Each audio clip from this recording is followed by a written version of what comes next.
지난해 그 10강 할 때 솔로몬 이야기 했잖아요.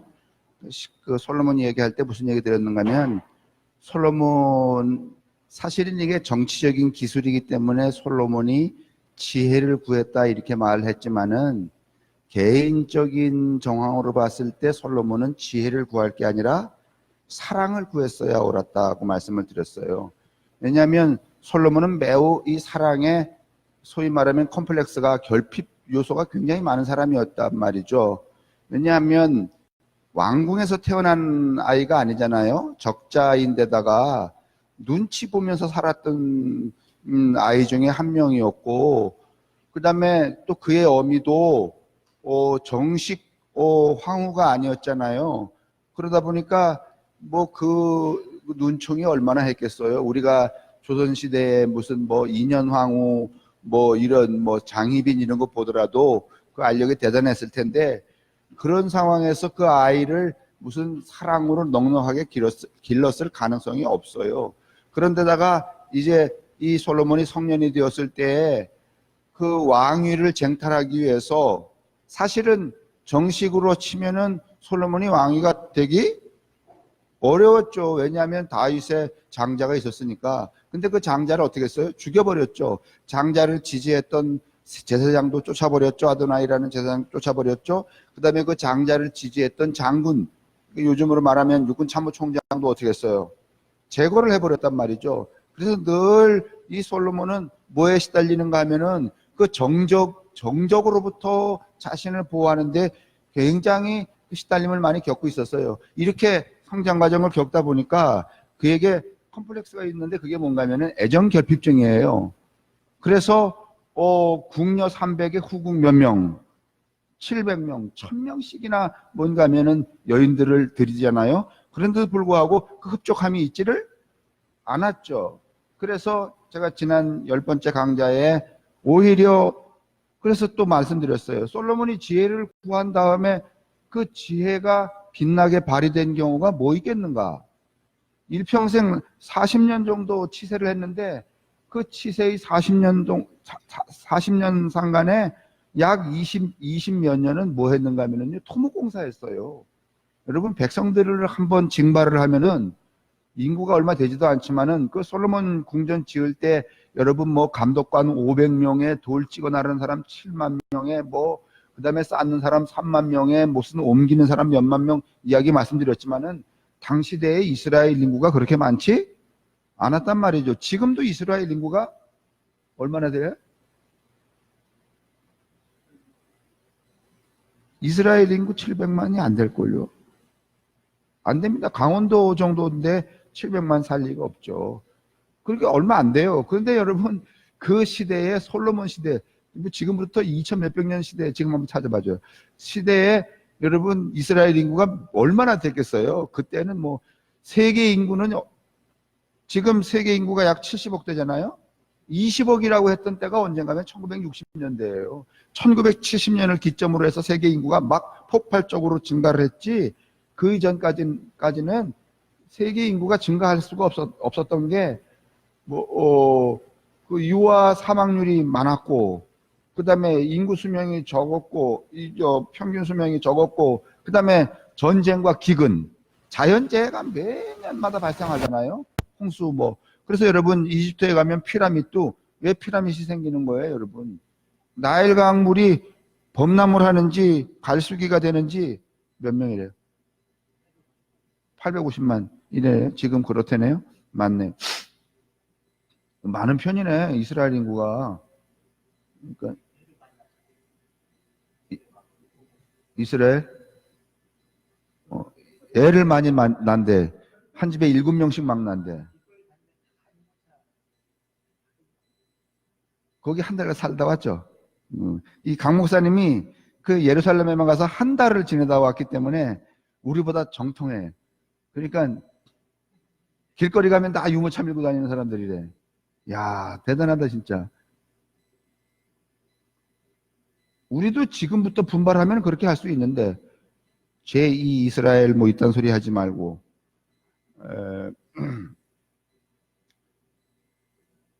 어디까지 이야기하다 글로 갔죠? 그래서 이제 피라밋 이런 것들이 뭐였는가 하면은 그 자연재해로부터 어떻게 자신들을 지키는가. 그 자연재해가 뭔가 하면 나일강의 홍수, 범람이었단 말이죠. 그 나일강의 범람이 어느 정도인가를 재야지만은 그 자기 토지에 밀을 어디까지 심을 것인가를 정한단 말이에요. 밀과 보리를. 그래서 이를테면은 이게 뭐지? 피라미드 같은 탑을 쌓는 거죠. 그게 일종의 수호탑 같은 것인데, 이제 그 탑 안에 이를테면 무슨 뭐 쿠프 왕의 무덤도 들어가 있고 그러잖아요. 그게 왜 그런가 하면 나라를 지킨다는 개념 때문에 그래요. 우리도 무열왕릉인가 왜 저 경주에 가면은 그 바다에다가 장사 지낸 그 왕 있잖아요. 그 왜 바다에 장사를 지냈어요? 하도 외적이 창궐을 하니까 어디서라도 내가 지키겠다. 바닷속에서라도 지키겠다. 그러니 나를 어디다 묻어다오. 바다에다 묻어다오. 이렇게 하는 거란 말이죠. 그렇게 생기는 거잖아요. 그래서 결국은 그 이집트와 메소포타미아에서 뭐가 발달되는가 하면 기하학과 수학이 발달되잖아요. 그게 그냥 어떻게 쌓다 보니까 이렇게 된 게 아니라, 그래서 이를테면은 그들이 가지고 있던 그 문명의 그 양태가 아니면 그게 불가능했겠죠. 그러니까 이런 것들 때문에 그렇게 인구가 그렇게 아주 급속도로 늘어나지 않았죠. 지금은 저도 한 살을 늦게 출생신고를 하잖아요. 왜 그런가 하면 그 사이에 어떻게 할까봐, 죽을까봐. 그게 저 나이 때에도 해당됐던 거예요. 대부분 많이 죽었죠. 아마 여러분 가족들 중에서도 여러분 자녀가 그렇게 해서 잃어버린 분들이 계시겠지만서도 과거에는 다 이제 그런 양태였단 말이죠. 그러니까 그 얼마 안 되는 인구가 말이죠. 수만 명씩 무슨 토목공사, 무슨 뭐 도로 놓고 그다음에 예루살렘 성전 만들고 별장 짓고, 솔로몬 또 유별나게 별장을 많이 쪄요. 여름 별장, 겨울 별장 뭐 이런 것들을. 그러다 보니까 한 번 이 노역에 끌려가면은 집에 돌아오는 시간이 뭐 이거 순환이라는 게 없잖아요. 인구는 제한돼 있고 가서 일하면은 다 일이 끝날 때 돌아와야 되니까 한 번 집 떠나면 몇 년 만에 돌아오는 거야?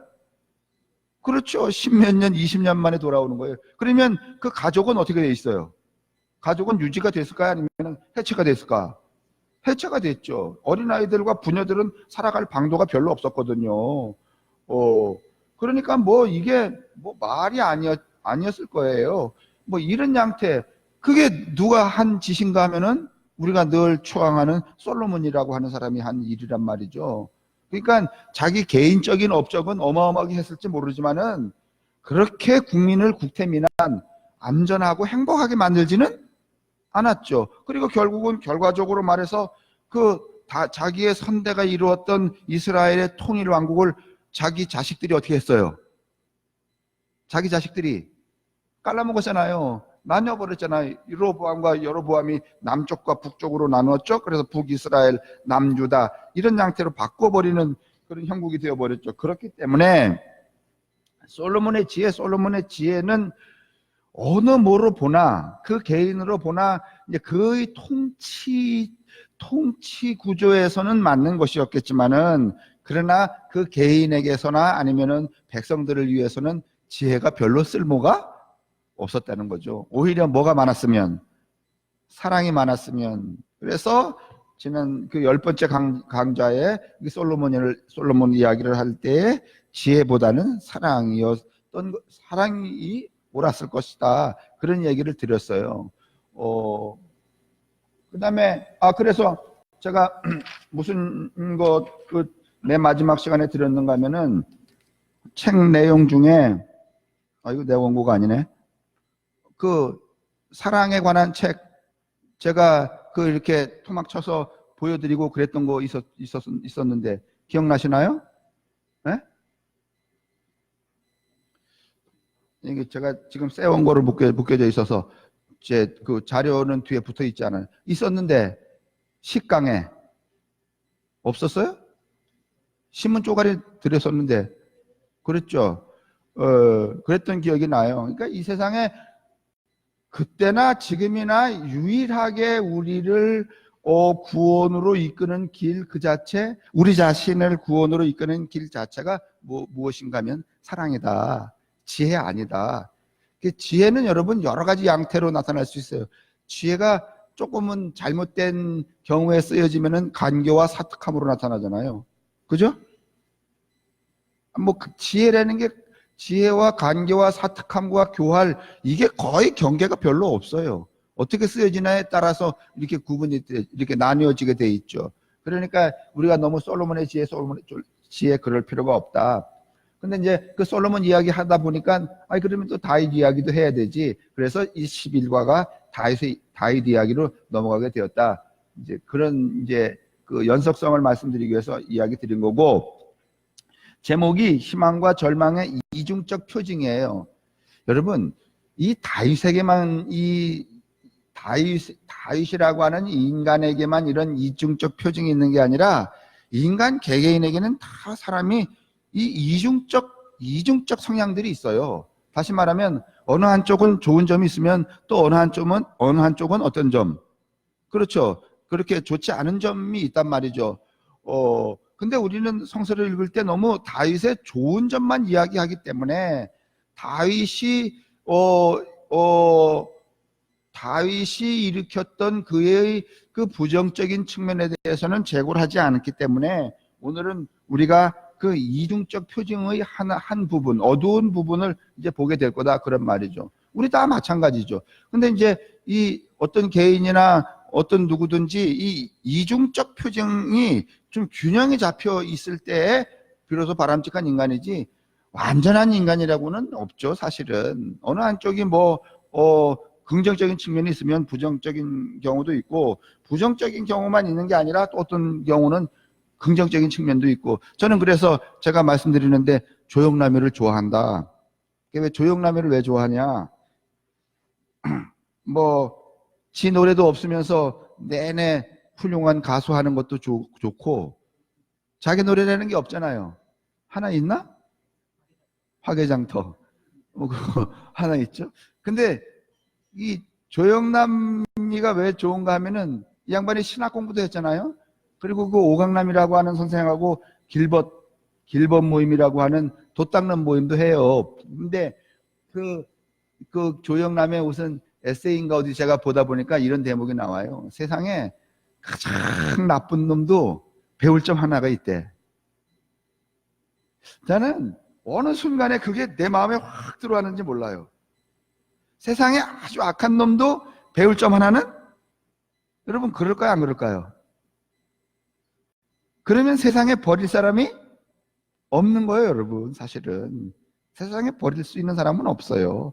배울 수 있는 거 딱 하나씩. 그러니까 여러분, 그 배우지 말 거를 보고 자꾸 말하지 말고 나는 뭐만 보면 되는 거야? 배울 것만 보면 되는 거잖아요. 배울 거. 나는 그런 측면에서 조영남이가 그런데 이제 그 이후에 제가 조영남을 보면서 저 양반한테서는 뭐를 배워야 되나 이렇게 곰곰이 생각해 보면 아직 잘 모르겠어. 뭘 배워야 되는지는. 하여간 배울 게 하나씩 있다는 거. 그래서 이제 오늘 우리는 이 솔로몬을 통하여서 조금은 이가 가지고 있는 그 이중적 표징 중에 하나, 부정적 표징 같은 것들을 우리가 보게 되겠다. 그래서 이제 이 10강에서 이어진 이야기가 11강이다. 우리나라에 이런, 제가 어디서 이렇게 찾다 보니까 대통령 평가라고 하는 책 하나가 있었어요. 모든 대통령을 다 평가하는데, 여러분 보나마나 여기서 제일 좋은 평가가는 누가 나왔을 것 같아요? 박정희가 제일 좋은 평가로 나왔어요. 근데 좋은 구석도 있고, 좋은 구석이래야 경제 발전에 관한 것이죠. 그 다음에 나쁘게 평가된 부분들은 뭔가는 인권이라든지 민주주의의 발전의 이 장애, 이런 것들은 나쁜 평가로 나와 있어요. 그러나 대체로 대한민국의 제1대통령을 뽑으려면 누구를 뽑게 되는가 하면 자꾸 박정희를 뽑는다. 이게 조선일보사에서 나왔기 때문에 적당히 믿으셔야 돼, 이게. 그냥 다른 데는 이런 거 어설프게 하진 않죠.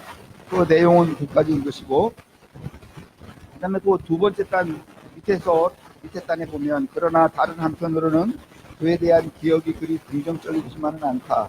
물론 항목 가운데 일부 항목에서 수의자비를 내준 것에서도 어느 정도 부정적인 기억이 있음을 시사한다. 그는 주로 효율적인 통치기능 면에서 1위를 차지하지만 가치 지향적 측면에서는 1위 자리를 차지하지 못한다.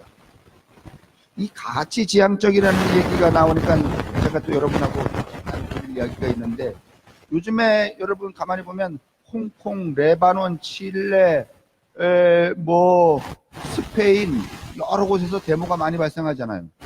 네? 그 시위의 그 원인이 간단할 것 같지만은 간단해요. 그리고 간단할 뿐만 아니라 조금은 그 국가의 특성에 따라 조금 약간 다른데, 그런데 전반적으로 왜 이렇게 전 세계의 여러 나라들에서 동시다발적으로 시위가 일어날까 하는 것들을 생각해 보면, 그것은 산업혁명 이후에 고착되어져 온 이 산업사회의 구조리 때문에 그래요. 다시 말하면 불평등. 이것들이 이제 사실은 이게 어느 시점인가는 촉발이 될 때가 있었어요. 이 여러분 기억을 이름은 아실 거예요. 윌리엄 브레이크라고 하는 사람이 쓴 그 시 중에 이런 시가 하나 있는데, 개가 어느 부잣집 개가 그 부잣집 대문을 베고 굶어 죽었다. 그런 시 대목이 나와요. 부잣집인데 왜 부잣집의 개는 굶어 죽을까요?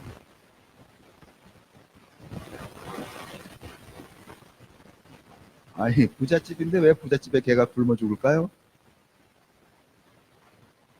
에? 여러분, 대한민국이 지금 부자예요, 아니에요? 부자예요. 근데 부잣집에 지금 굶어 죽는 사람이 생겨요, 안 생겨요? 그 왜 생기는 거예요? 불평등 때문에 생기는 거란 말이죠. 이게 고주적인 그 윌리엄 브레이크의 그 순수의 그 뭐라는 그 시는 어느 때 생겨났는가 하면 산업혁명 이후에 생겨났어요. 대부분의 여러분 이 산업혁명 이전에는 어떤 봉건 영주 지주 밑에서 소작농을 하면서 살았어요. 소작농을 하면서 살 때는요, 그래도 먹는 것은 문제가 없어요.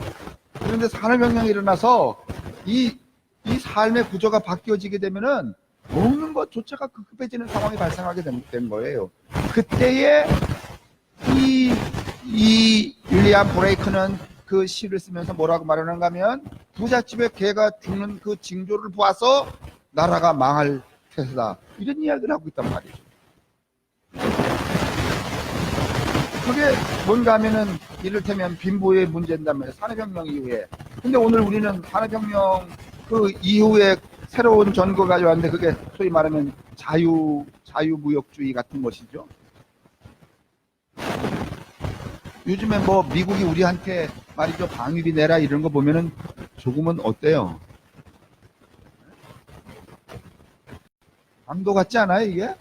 뭐 말이 안 되죠. 뭐 근거가 있질 않은 거야. 그냥, 네? 누르는 거잖아, 이게. 이게 이런 현상들이 간단 말이죠. 근데 이게 균열을 일으킨단 말이에요.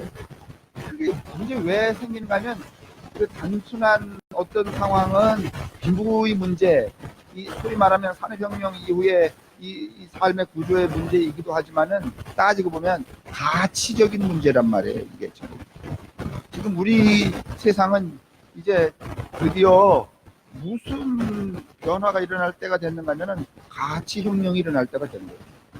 그래서 세계 도처에 시위가 이렇게 발발하고 있는 거죠. 가치혁명 때문에. 가치, 개인의 자유와 뭐 그다음에 삶의 가치 뭐 이런 것들. 그래서 이제 이 박정희는 가치지향적인 측면에서는 1위를 할 수가 없죠. 뭐 그다음에 한 장 넘기시면,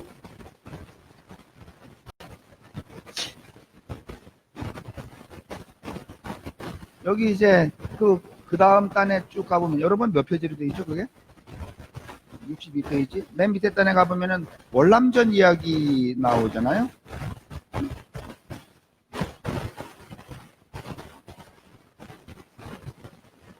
월남전에 몇 명이나 파병했죠, 우리가?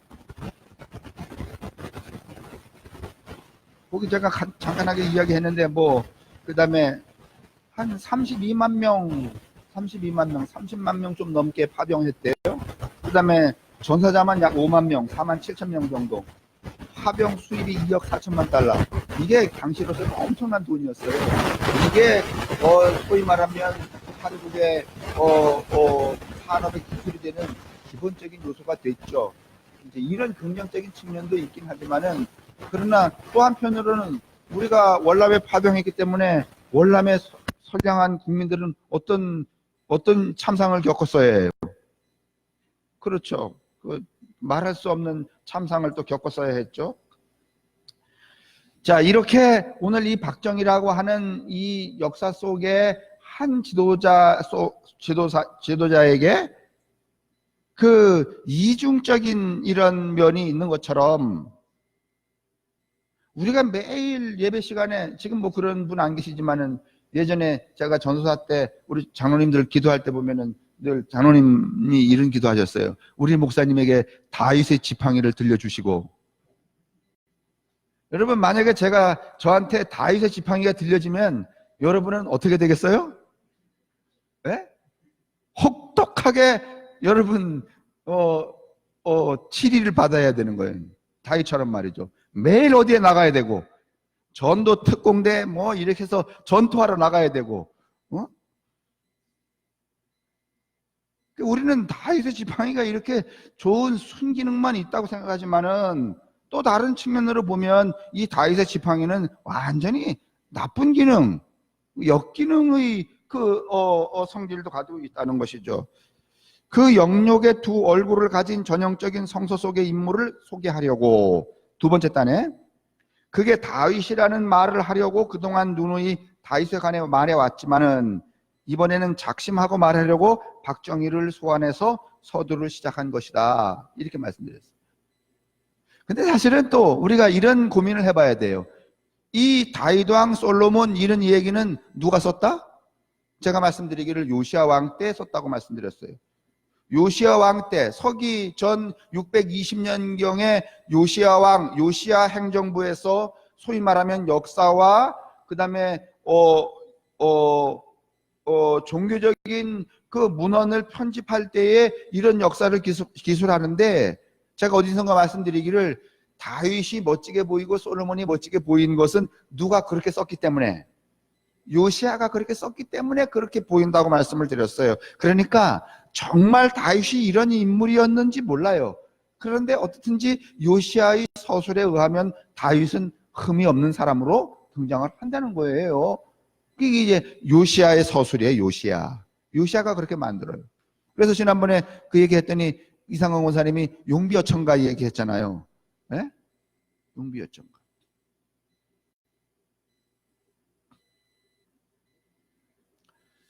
다윗 왕, 그는 여러분이 왜곡되게 공부해서 다 안다고 하시지만 성서에서 아주 특별한 인물로 취급이 되죠.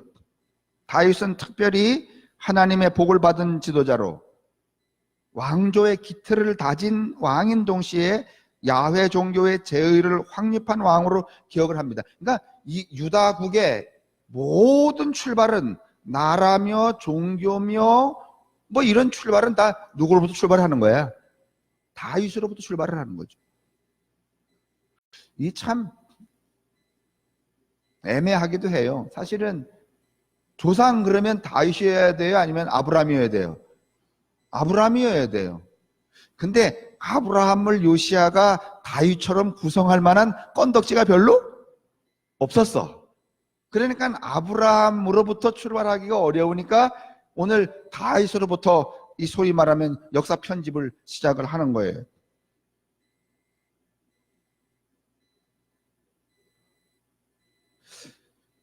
그렇게 기억되도록 강요를 받았다.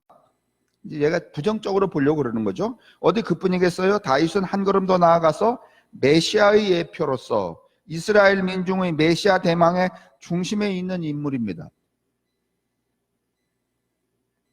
예수 그리스도까지 다윗 왕의 후속으로 해석해야 하는 시조와도 같은 존재. 그러나 우리가 눈을 부릅뜨고 성서를 들여다보면 전반적으로 다윗 왕에 대한 찬양 일색인 기조 가운데서도 다윗의 야심과 암투, 이런 부정적인 모습이 만만치 않게 장치되어 있습니다. 그의 야심 때문에 희생된 사람들의 상처의 흔적이 곳곳에서 발견됩니다. 여러분, 박정희 대통령이 꿈꿨던 그 민족 부흥의 야심 때문에 희생당한 사람들이 많아요, 안 많아요? 굉장히 많죠. 제가 지난번에 누구하고 이야기하다 말았는데, 소양댐 저거 건설할 때 그 재건단이라고, 왜 불량배들 데려다가 저게 사력댐이에요.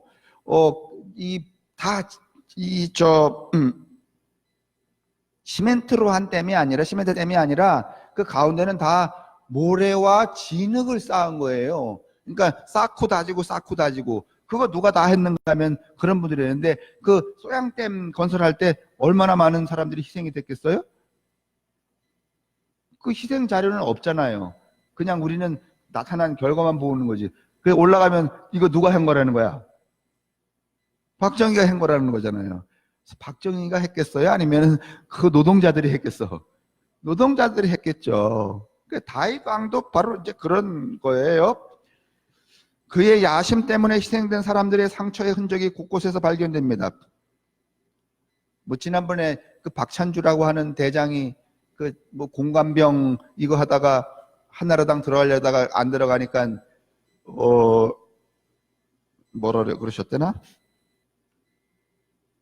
저딴 놈들은 또 삼천교육대를 보내야 된다고. 네? 삼천교육대 그때 끌려간 사람이 3,800명쯤 된다면서요. 전국에서. 전국의 깡패가. 내가 아는 저기 중학교 후배도 삼천교육대 끌려갔다 왔잖아요. 여러분이 알다시피 저는 월연히 1387번지에서 태어났고 강림중학교를 다녔단 말이에요. 그 옆에가 안흥중학교 있었는데, 이 삼천교육대가 애초부터 나쁜 사람을 보내는 게 아니라 각 면 단위로 의무적으로 2명 이상을 보내도록 이렇게 인원이 배정이 돼 있어요. 그런데 우리 손진영 선생님의 아들이라고 하는 이 친구가 얼마나 불황자였는지 자퇴를 한 2번을 했어. 아니, 퇴학을 2번 맞았어. 하도 이렇게 나쁜 짓을 해갖고. 근데 안흥면에 2명이 할당이 됐는데 보낼 사람이 별로 없는 거야. 가만히 보니까 파출소에서 보니까 누가 제일 불황자야? 고등학교도 제대로 안 다니고 자퇴한 그놈이 불황자거든. 그래서 여러분 고등학교 2학년짜리가 끌려갔어요.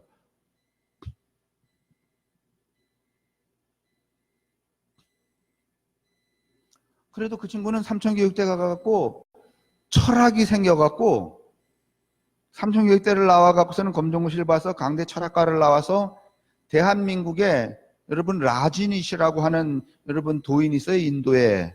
에? 라지니시의 첫 번째 제자가 손민규라는 사람이야. 대한민국에서는 살기가 어려우니까 인도를 갔단 말이죠. 그래서 그 인도에 가서 라지니시 제자가 되었는데, 그 이후에 대한민국의 명상음악, 명상요가는 다 이 판권을 누가 가지고 있는가 하면 지금도 손민규라는 사람이 가지고 있어요. 그 손민규가 가지고 있다가 조금 한가한 사이에 장두석이라고 하는 개그맨이 가로먹어서 라지니시 팔고 있지만은,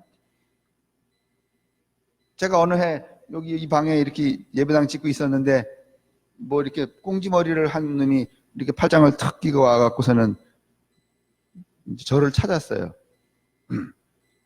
누가 허태수 목사신가? 이게 말투야, 이제. 도 닦은 놈들이. 그래서 전대요. 그랬더니, 아유, 그러지 않아도 뵙고 싶었네. 아, 그러시냐고. 올라오시라고. 여기 올라와갖고서는 이런저런 얘기하는데, 제 마음속에 이게 반어, 존대도 아니고 말이지, 이렇게 하대하는 말로 하니까 제가 약간 이제 이게 심정이 틀어져서, 이 새끼를 이거 어떻게 하나, 이제 이러고 있었는데, 난 이름도 잘 모르잖아요. 그래서 무슨 얘기 하다가, 좀 있다가, 한참 대화하다가 이러시는 거예요. 고향이 어디신가?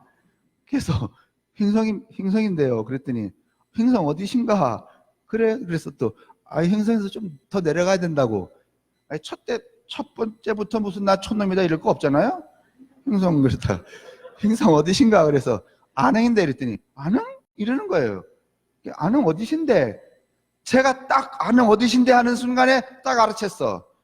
제가 고등학교 다닐 때 저기 방학이 돼서 내려가다 보면 그 손진영 선생이 수학 선생이 강가에서 이렇게 파리 낚시를 이렇게 하고 계셨는데 제가 선생님하고 그러면은 저를 만나면서 아이고 그래 공부를 잘하느냐 그러면서 한다는 말이 아이고 내가 둘째 아들 새끼 때문에 아주 골머리를 알아 죽겠다고. 근데 둘째 아들이 어떤데 그랬더니 이 새끼 뭐 그냥 자퇴하다고 퇴학 맞더니 삼천교육대 끌려와서 내가 안흥 이러는 순간에 딱 눈치챘어. 이게 손진영의 아들이구나. 그래서 제가 순식간에 역전을 했지. 야, 이 새끼야, 너 손민규지? 딱 그랬더니, 어떻게 저를 아세요? 옛날에 이 돛 닦는 놈들이 다 개자식들이야. 사람들이 얼마나 태도가 웃기는지. 그때부터 이제 그 손민규가 저한테 광 팔고, 이거 나가면 또 웃기게 된다. 그 이후에 이 CD 팔고 뭐 이러는데 저도 드나들고 이러다가 요즘에는 그 친구가 이제 다른 상황이 발생해서 저 감정리가 살고 있잖아요. 그래서 잘 안 만나긴 하지만은 삼천교육대가 그런 거였단 말이죠. 그러니까 우리가 이제 그렇게 희생된 사람들에 대해서 우리가 생각해 봐야 되는 것, 그게 이제 다윗의 또 다른 한 이제 지점이라고 말씀드리는 거예요. 그의 야심 때문에 희생된 사람들의 상처의 흔적. 무엇이 과연 다윗의 진실한 모습일까? 우리가 입버릇처럼 말하는 다윗 왕의 영광은 무엇이며 눈 감고 읽지 않았던 다윗 왕의 흠은 또 무엇일까? 이게 오늘 우리가 정리해야 하고자 하는 숙제에 해당한다 그런 말입니다. 이스라엘의 성조 다윗 왕의 등장은 많은 점에서 극적인 요소를 지닙니다. 그는 예상 밖의 반전을 거듭하며 역사의 무대에 등장합니다. 이거 굉장히 웃겨요. 이걸 좋게 말하면 뭔가면 하나님은 별 볼 일 없는 인간을 쓰신다 이렇게 말할 수 있어요. 근데 이거는 그냥 설교일 뿐이지. 이스라엘 최초의 왕 사울에게서 민심이 이반했을 때 예언자 사무엘은 새로운 왕을 물색하죠. 여러분 왜 민심이 이반을 했을까요? 이스라엘은 본래 여러분 1인 왕조 체제가 아니에요. 네? 지파 연합 체제예요. 그래서 12지파가 무슨 일이 생기면 12지파가 모여서 그것을 만장일치제로 결정을 해야 된단 말이에요. 근데 이 일이 더디어 이 얘기는 또 나오니까 또 생각나는 건데 요즘 왜 시민들이 이렇게 연대해서 태극기를 들거나 촛불을 들거나 하고 이 시위를 하는 걸까요? 시위가 왜 발생하는 걸까요? 시위가 발생할 필요가 없으려면은요, 소위 말하면 우리가 채택하고 있는 이 대의제 민주주의가 효율적이래야 돼요. 다시 말하면 우리는 지금 우리의 의견을 누구한테 대신 위임하고 있어요? 그렇죠. 의원들한테 위임을 하고 있죠. 그러면 그 의원들이 우리의 의사를 위임받은 그들이 우리의 시민과 국민들의 의사를 반영하여서 정책을 펴면은 여러분 우리가 구태여 시위할 필요가 있어요? 없어요? 없어요. 근데 이 소위 말하면 대의제 민주주의가 국민의 편에서 국민의 의사를 반영해요? 아니면 저들의 이권만 반영을 하고 있어요? 이권만 반영해요. 다시 말하면 오늘 우리의 민주주의 근간이라고 말하는 대의제 민주주의는 이미 어떻게 된 거야? 그 기능이 소멸된 거예요. 그러니까 우리를 대신해서 내보낸 그들이 가지고 있는 기능이 소멸됐기 때문에 이제는 국민들이 직접 어떻게 하는 거야? 시위를 하는 거야. 여러분 그 시위를 보면서 이걸 빨리 아셔야 돼요. 우리 민주주의의 근간이 이미 그 기능이 무력화됐구나. 여러분 사실은 무슨 조국이 문제나 무슨 문제 다 그거 어디서 했어야 되는 거예요? 국회에서 했어야 되는 거예요. 근데 국회에서 하질 않으니까 못하니까 누가 나서는 거야? 시민이 나서는 거예요. 그러니까 우리가 이 전체적인 좀 시선을 가져야 되는 거예요. 이미 이 대의제 민주주의는 붕괴가 됐다는 거예요. 그럼 대의제 민주주의가 붕괴가 되면 어떻게 해야 되는 건가요? 이것도 좀 다른 얘기니까 30% 빠져가니까 여기까지만. 그러니까 시위 이런 걸 보면서 오늘 이 민주주의의 근간이 이미 무력화됐구나 이런 걸 좀 깨달으시라는 얘기로 이제 드린 거예요.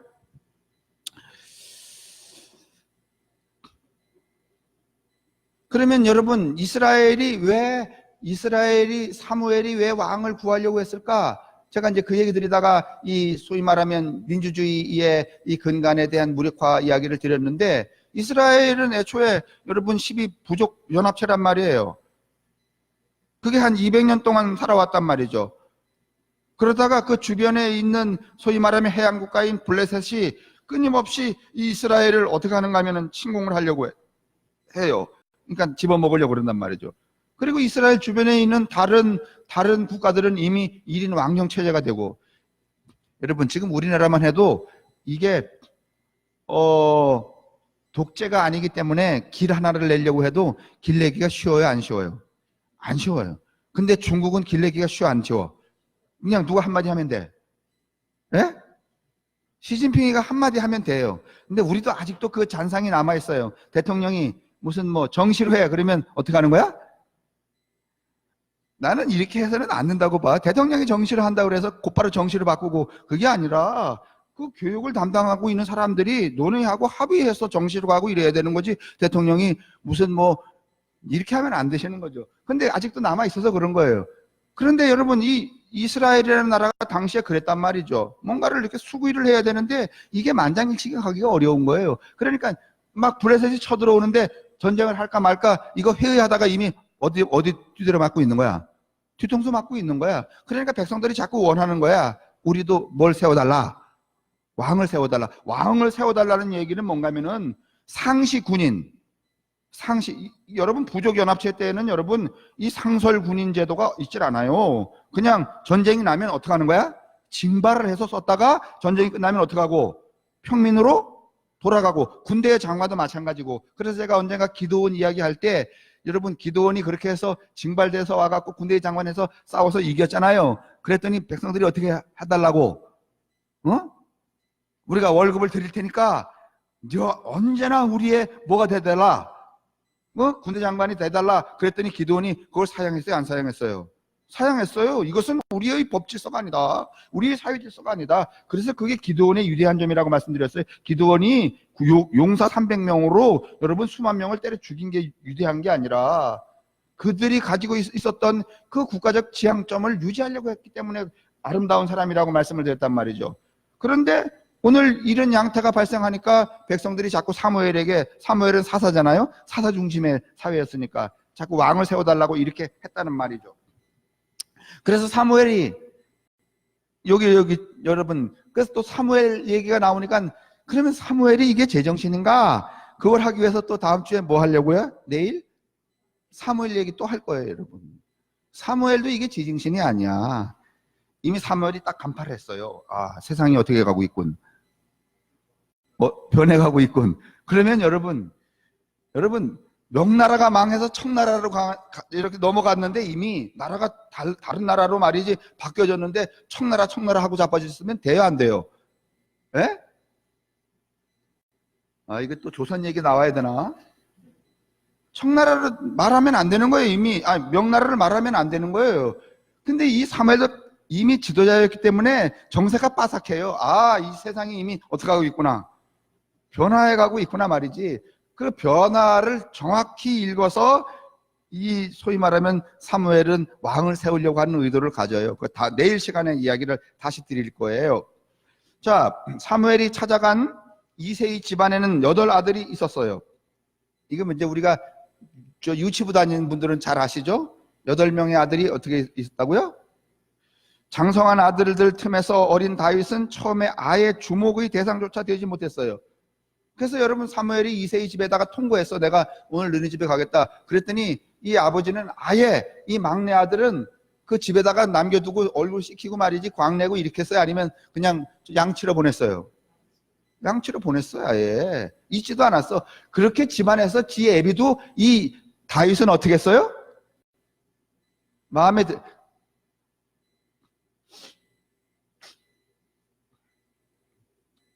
제가 사실 우리 집에서 장남이지만은 우리 아버지가 돌아가셨는데 저희 아버지가 은연중에 우리 아들 4명 중에서 너는 이름이 태수인데 너는 태권인데 너는 태웅인데 너는 태준인데 이런 이야기를 할 때 은연중에 뭔가 하면은 내 마음에 그 네 아들 중에 하나를 편드는 것 같은 느낌의 말을 자주 하시더라고.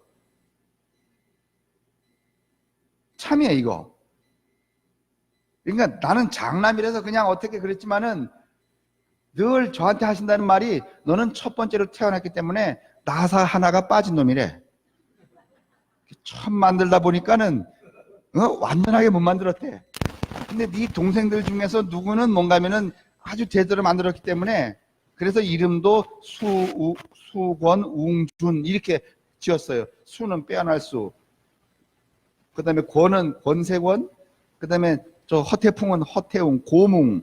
저 새끼는 좀 미련해 가만히 보면. 그 다음에 허태준, 법준. 근데 그 중에 또 이름표를 하면서도 꼭 은연중에 이 다윗의 이 아버지 이세도 뭔가면은 이 막내 여덟째에 대해서는 아예 관심이 없는 거예요. 얘가 설마 무슨 뭐 연석이라도 할까? 이런 기대조차도 안 했던 아이란 말이죠. 그러나 사무엘은 최종적으로 어린 다윗을 낙점을 하죠. 딱 훑어봤는데 뭐 어떤 놈은 키가 장대하고 막 그러는데 맨 마지막에 가서 물었다잖아요. 너들 말고 없냐? 그랬다잖아요. 그래서 그랬더니 마지못해서 아니 있긴 있다고. 어디 있는데? 그랬더니 아이 새끼 변밀치 못해서 어디 보냈다고? 양치러 보냈다고. 그랬더니 그러면 이 사무엘도 말이지. 아 그래? 하고선 지나갈 건데 그놈을 보자 그래도 그러더니 그놈이 마음에 맞았다는 거 아니에요? 이런 극적인 시나리오가 어디 있어요 이게. 양치기에 지나지 않았던 소년은 사울 왕의 무기 당번병이 돼요. 그렇게 사울을 숨기게 돼요. 그뿐만 아니라 수금을 타는 솜씨가 뛰어나 늘 왕의 곁에서 시중을 들며 정신적인 동료가 심했을 왕을 위로하는 역할까지 감당했습니다. 그런 다윗에게 결정적인 계기가 주어지는데 이른바 골리앗과의 싸움입니다. 이스라엘 숙적 블레셋의 명장, 여러분 이 블레셋은 해양국가라고 말씀을 드렸어요. 당시에 여러분 시리아를 누가 쳤어요? 니느웨를 누가 쳐서 이겼어요? 612년에 여러분 이 블레셋이 쳐서 니느웨 성을 함락시킨 거 아니에요? 이렇게 여러분 블레셋이 강대한 나라였어요. 어마어마한 나라였어요. 물맷돌 하나로다가 여러분 무슨 골리앗을 때려잡을 그럴 성향이? 여러분 동화도 여러분 이게 참 맹랑한 동화예요. 일단은. 그러나 어떻든지 역사가는 이렇게 함으로 누구를 위대하게 그리고 있어요. 다윗을 어마어마하게 그리고 있는 거예요. 이게 아주 하찮은 여덟째가, 양치러 갔던 여덟째가, 그 다음에 그 블레셋을 대항하여서 그 볼 것 없는 그 돌팔매로 이렇게. 그러니 우리의 왕은 얼마나 어떡한가? 위대한가? 우리도 왜 옛날에 보면은 김유신이가 말이지 7달 만에 걸었다며 일어나서.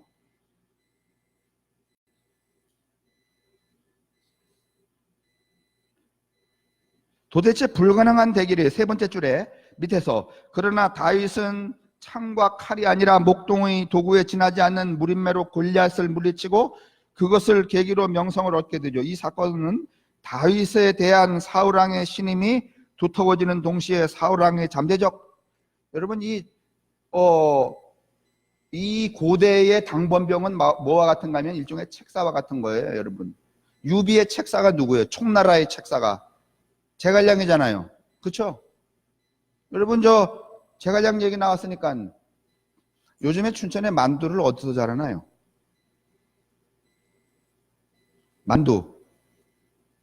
만두를 누가 만드는가 하면 제갈량이가 만든 거예요.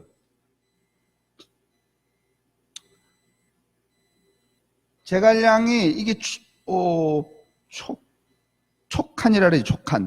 촉한이라고 하는 나라를 유비가 세운 나라에 이 소위 말하면 총리 대신처럼 이 제갈량이 책사 노릇을 해요. 근데 이때 당시에 다윗이 뭔가 하면은 사울왕의 무기 당번병이 됐다는 얘기는 이쯤에 책사와 같은 거예요. 비서실장 이런 건데 그 제갈량 얘기가 나왔으니까 여러분 이 제갈량이 이제 촉한을 세우고서는 남쪽에 있는 이 오랑캐를 여러분 이 정보를 하러 내려가요. 그래서 오랑캐를 다 오랑캐 목을 치고서는 어느 강을 건너는데 강이 막 요동을 쳤어요. 사람이 건널 수가 없었어. 그러니까 누구 하나가 이렇게 말했어요. 아마 저거 모가지 잘린 오랑캐들이 말이지, 그 영혼들이 저기서 저렇게 우리를 못 가게 하는지 모른다. 그랬더니 제갈량이가 딱 말했어요. 그러면 밀가루 반대기를 만들어서 그 안에 고기를 넣고 오랑캐 만두처럼 빚어라.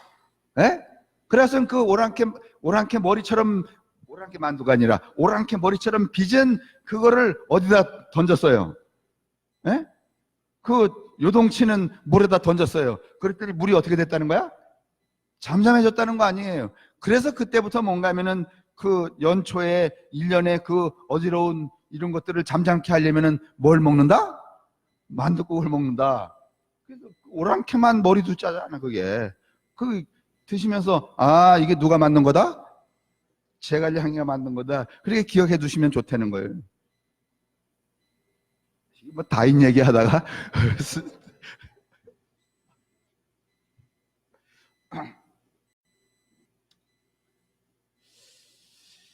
이 사건은 다윗에 대한 사울 왕의 신임이 두터워지는 동시에 사울 왕의 잠재적 정적이 되는 계기가 되었습니다. 이제 심각한 정신분열증의 의혹을 깊이 쌓아가던 사울 왕은 다윗을 제거하기 위해 애를 쓰지만은 다윗은 번번이 그 위기에서 벗어나죠. 참 여기도 장치가 굉장히 웃겨요. 초대 왕인데 불구하고 이 요시아의 역사가는 뭔가면 이 사울 왕을 정신분열증이 일어난 사람으로 그려놓고 있잖아요. 그리고 얼마나 여러분 이게 정신분열증인데다가 무기당번병인데다가 그 다음에 번번이 다윗은 사울 왕을 죽일 수 있는 기회가 있어요, 없어요? 있어요. 근데 죽여 안 죽여? 그냥 안 죽이는 게 아니라 나는 하나님이 세운 사람을 내 손으로 어떻게 할 수 없다, 이렇게 아주 근사한 그 선언까지 해가면서, 그러니까 어떻게 만들어버리는가 하면 다윗은 이모저모 왕이 되는 데 있어서 아주 애초부터 흠이 없어. 정신분열증 환자, 그 다음에 굴 속에 들어와서 지 옆에서 굴굴 자고 있는 거, 그거 목졸라 죽여도 얼마든지 타당한 거예요, 여러분. 그런데 그렇게 하지 않았다라고 그려내는 이 역사가들의 이 역사 솜씨를 한번 보시란 말이에요.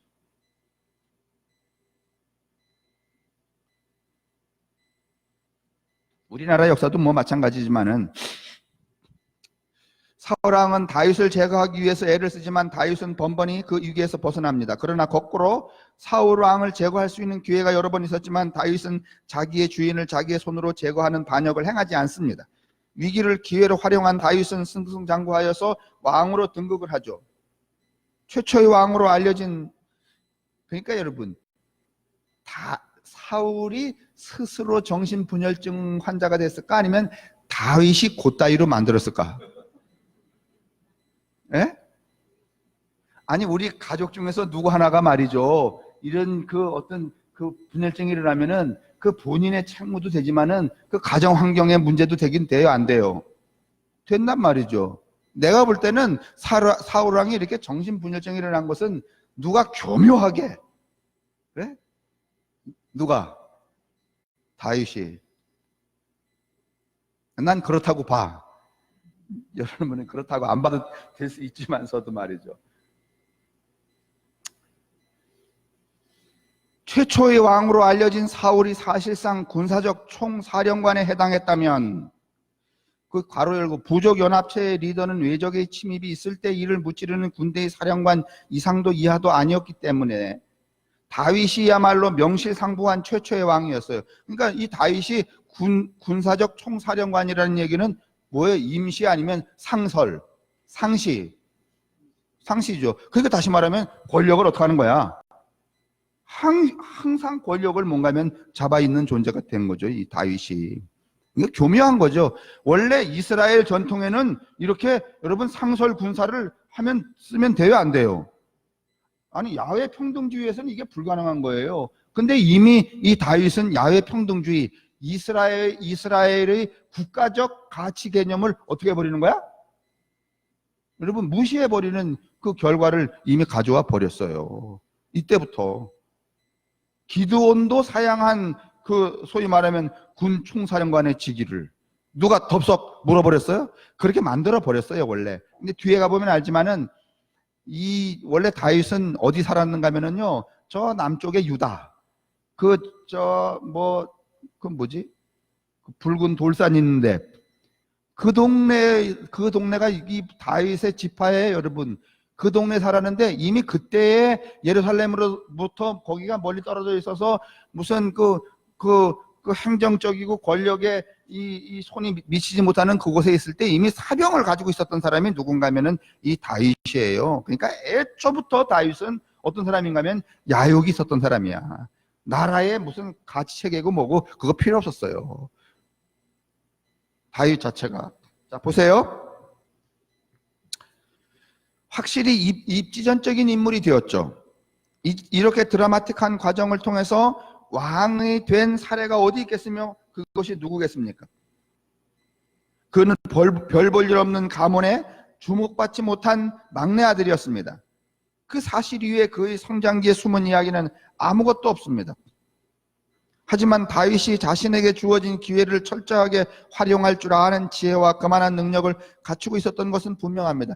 아니 그렇게 역사가가 장문을 했을 가능성이 많아.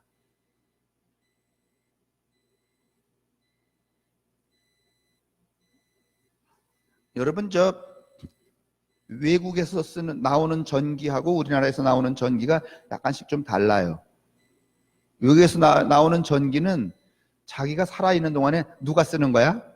자기가 쓰면서 자기 고백을 써. 잘못한 거, 안 잘못한 거.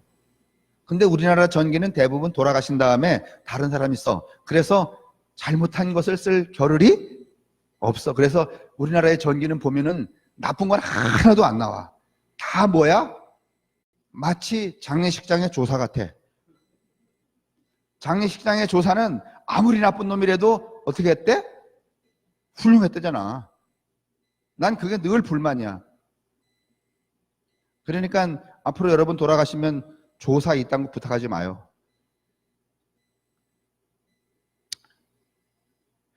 그냥 왕이 되지는 않았어요. 두 번째 단에 네 번째 줄에 난세의 영웅답게 다윗은 적과 동지를 넘나들며 사람들을 자기 편으로 끌어들이는데 탁월한 능력을 발휘했고 정세를 자기에게 유리하게 활용합니다. 예컨대 다윗은 자신과 전혀 다른 성향을 지닌 사울 왕의 그날 아래서 자신의 입지를 굳혀요.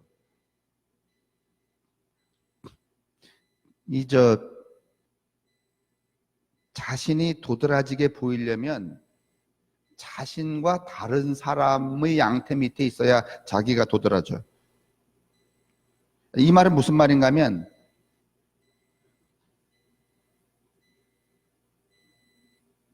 예를 들어요.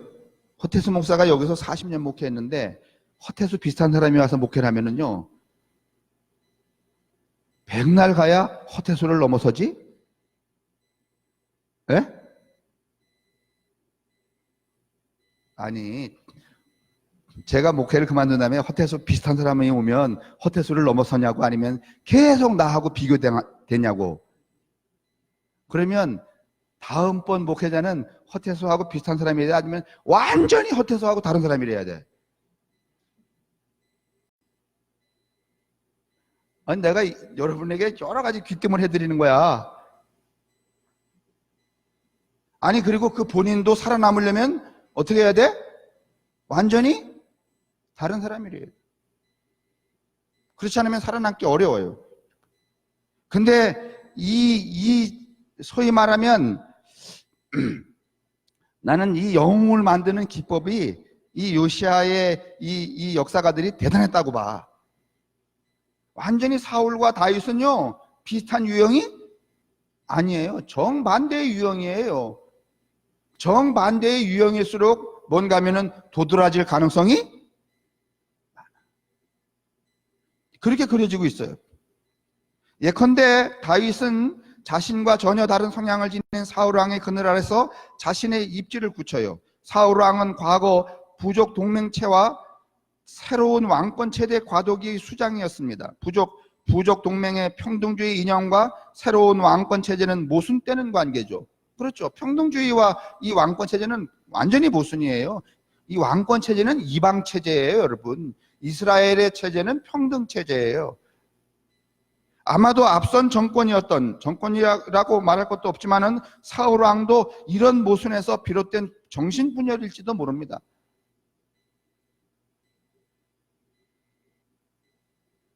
이미 순수한 의미의 평등한 부독 공동체라 할 수 없는 이스라엘이 이념적으로는 평등주의를 표방하면서 사울을 중심으로 하는 하나의 통일체로 존속할 수 있었던 것은 전적으로 블레셋과의 대결 상황 때문이었습니다.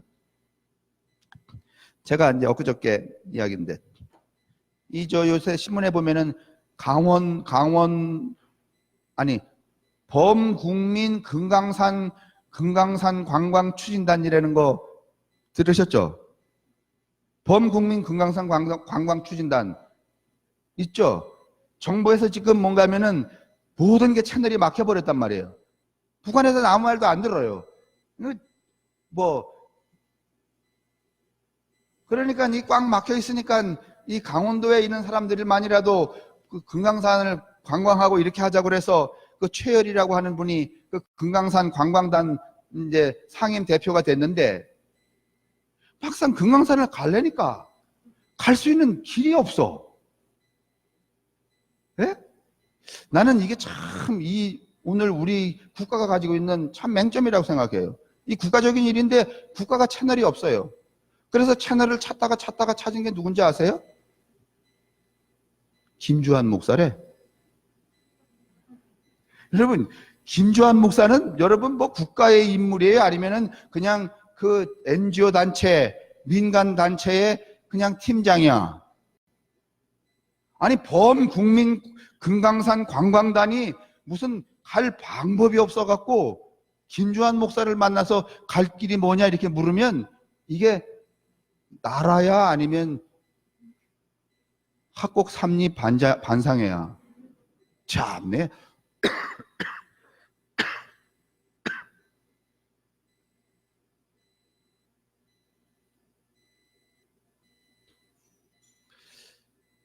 아니, 저희 얘기는 뭔가 하면 이게 오늘 요즘에 정치하는 사람들도 분열이 일어날 정도가 됐다. 정신분열은 아니라도 나는 그래서 그런 측면에서 임종석이가 저렇게 대통령 비서실장까지 한 사람이 나 더 이상은 정치 안 하겠다고 걷어치우는 이유도 이미 자각을 한 거야. 무슨 증을?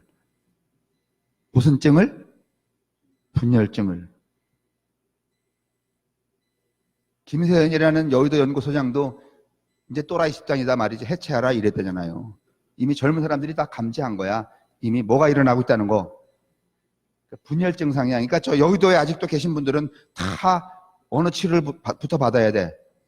그러죠. 무슨 저 세월호 무슨 심리 상담 이게 아니야. 저 사람들은 아주 일단은 내년에 총선 나오려면은 50시간 그 정신 상담을 이수하고 그 이수증에 근거해서 뭔가 하면 공천을 주고 이래야 될 것 같아.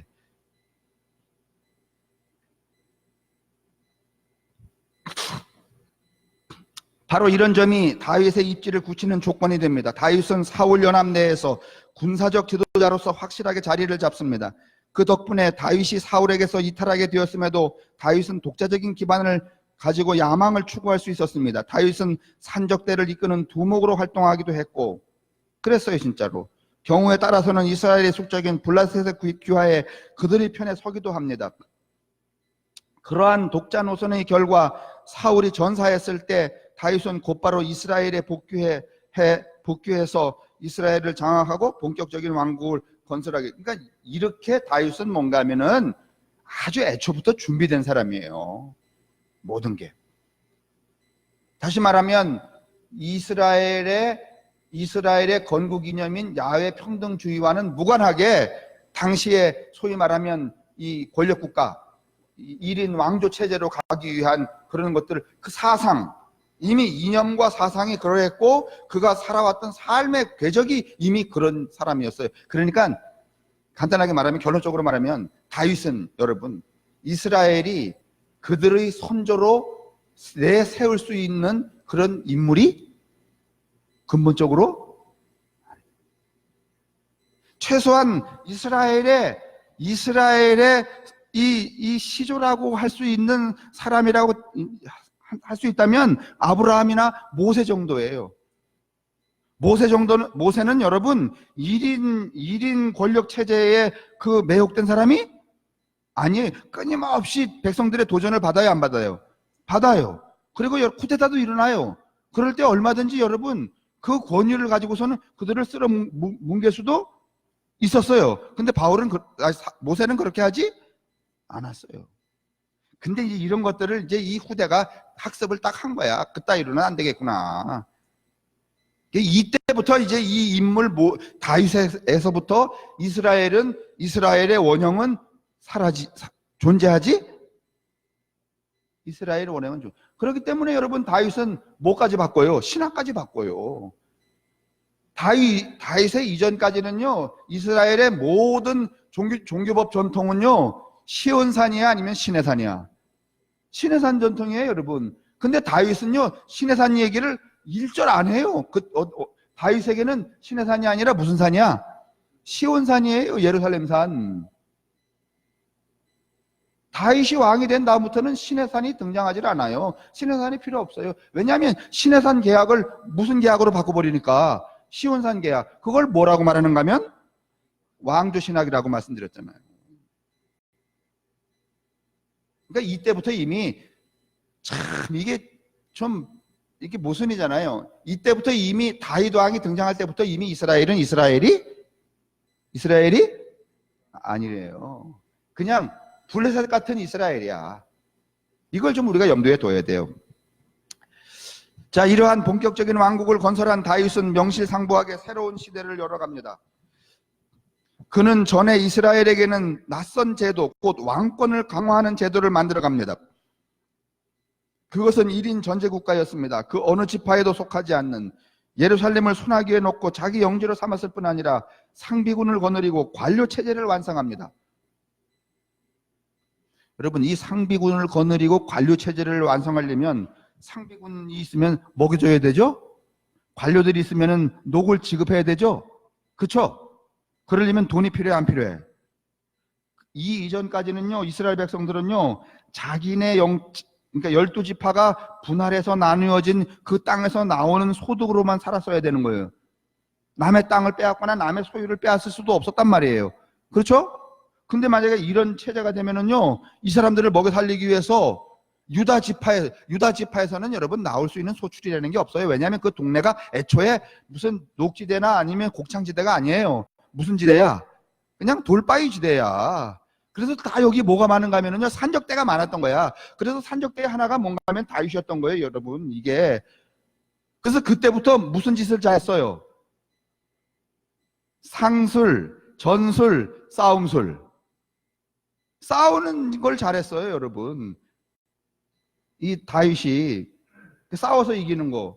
그러다 보니까 여러분 봐요. 다윗이 이렇게 여러분 군인도 상설로 하고 이거 없었단 말이에요. 상설로 하고 관료제를 만들으니까 녹을 줘야 되니까 돈이 나와야 되잖아요. 그러니까 어떻게 했어요? 다윗은 뭐 했어요? 침략 전쟁을 많이 하는 거야. 전쟁을 빼앗아다가 약탈하는. 그때는 뭐 수입이라는 게 고정되어 있으니까. 여기까지만 들었는데도 불구하고 다윗이 이뻐요? 아니면은 여기 내가 써놨어요. 여기에 더해서 다윗은 모세의 계약까지도 갱신합니다. 바로 다윗 왕조 신학의 탄생입니다.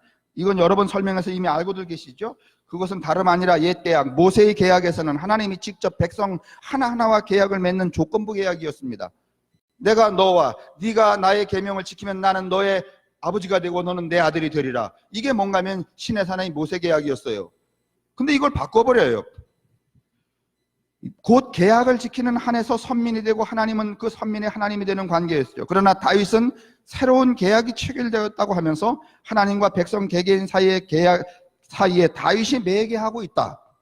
하나님 이전에 다윗과 그 왕조와의 계약을 이행하라. 그래서 뭐렇게 계약했는가 하면 하나님은 나를 당신의 나라의 왕으로 세우시고 나뿐만이 아니라 내 새끼 대이르기까지 영원히 어떻게 하신다? 어떻게 하신다. 이 계약으로 버린 거예요.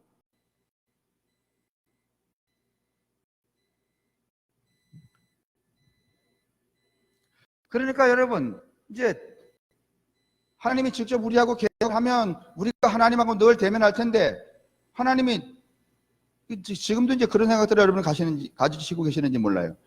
하나님하고 관계가 저하고 관계나 여러분하고 관계나 여러분 대등해요? 아니면은 차등해? 하나님이 목사하고 먼저 관계를 맺으시고 그 목사와 관계를 통하여 또 하나님의 관계를, 이렇게 설교하는 목사도 있긴 있어. 네? 그래서 일단 누구한테 잘 보여야 돼? 목사한테 잘 보여야 돼. 그래야 하나님도 너를 어떻게 봐줘? 잘 봐줘. 여러분, 이런 건 없는 거예요, 여러분. 이건 어떻게 보면 다윗이 만들어낸 계약하고 똑같은 거야. 누구의 권력을 강화하기 위해서, 자기의 권력을 강화하기 위해서. 그래서 이 다윗의 백성들은 누구 말을 잘 들어야 돼? 하나님 말을 잘 들어야 돼? 다윗 왕의 말을 잘 들어야 돼? 왕의 말을 잘 들어야 돼요. 이렇게 계약을 변경을 시켜버려요. 그러니까 완전히 그다음부터는 백성들이 뭐가 되는가 하면 왕의 신하 노예가 돼버리는 거잖아요.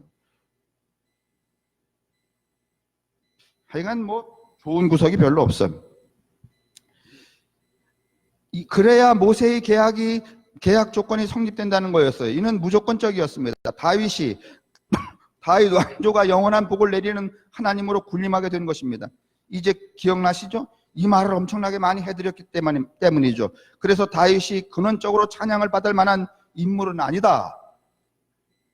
이렇게 다윗 왕은 최고 권력자로서 제도의 정비에 성공했을 뿐만 아니라 왕조의 통치 이데올로기를 확립하는 데에도 성공했던 것입니다. 다윗의 행적은 바로 그 다윗 왕조 신학의 입장에서 재해석된 것이다.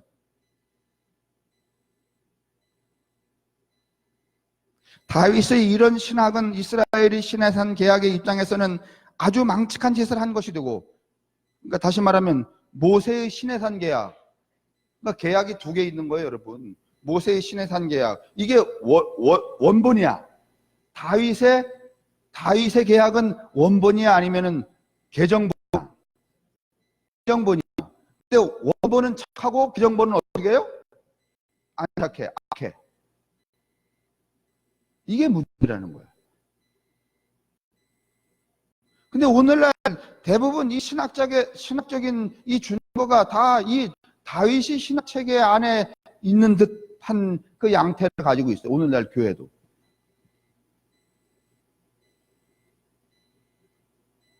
뭐 지금 여러분이야 뭐 그러시지 않겠지만 아직도 저기 무림에 있는 교회들 중에서 이제 교우들이 그런 생각을 가진 분들이 계실 거예요. 나의 축복과 저주권은 누구에게 있다? 네?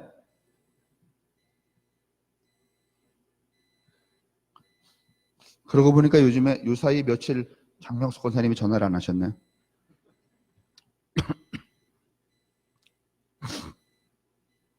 다윗의 이런 신학은 이스라엘 시내산 계약의 입장에서는 아주 망측한 짓을 한 것이 되고, 한마디로 과거 이스라엘 신학 모세의 계약으로 보건대 다윗은 뭐 이렇다는 거죠. 이전 시대 같으면 저주의 조건이 될 만한 짓들을 축복의 조건으로 이렇게 바꾸어 놓은 것, 이게 누군가 하면은 다윗이. 아니, 다윗을 그렇게 만들어 버렸어요.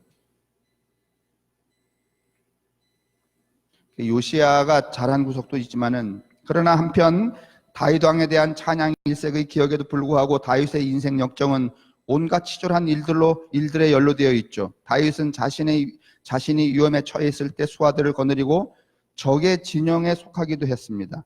그리고 그 와중에서도 다윗은 자기 부하들을 거느리고 약탈을 일삼으며 자기 세력의 공고화를 위해서 혼신을 다합니다. 구약 성서 읽기 11번, 12번에 보면은 그거 자세하게 나와 있어요. 그것은 정세와 사람을 적절히 활용하는 뛰어난 수완으로 평가될 수도 있지만은, 또 다른 면으로 볼 때는 자신의 정치적인 야망을 위해서라면 그 어떤 일도 불사하는 면모로도 이해가 됩니다. 또한 그는 충직한 부하의 아내를 빼앗는 일까지 서슴지 않습니다. 당시에는 이런 일이 일상이었다 쳐도 그가 이유한 처신으로 보면 비열하기 그지없습니다. 성서는 다윗이 우리아의 아내 바세바를 취한 그 유명한 일화를 전하면서 다윗의 주도 면밀한 계책을 그대로 전달해 줍니다. 밧세바와 정을 통한 사실이 밧세바의 임신으로 들통날 지경에 이르자 다윗은 우리아에게 누차에 걸쳐 그의 아내의 침실에 들 것을 권하죠. 이거 기억나시죠? 잘하고. 왜 그러는 거야?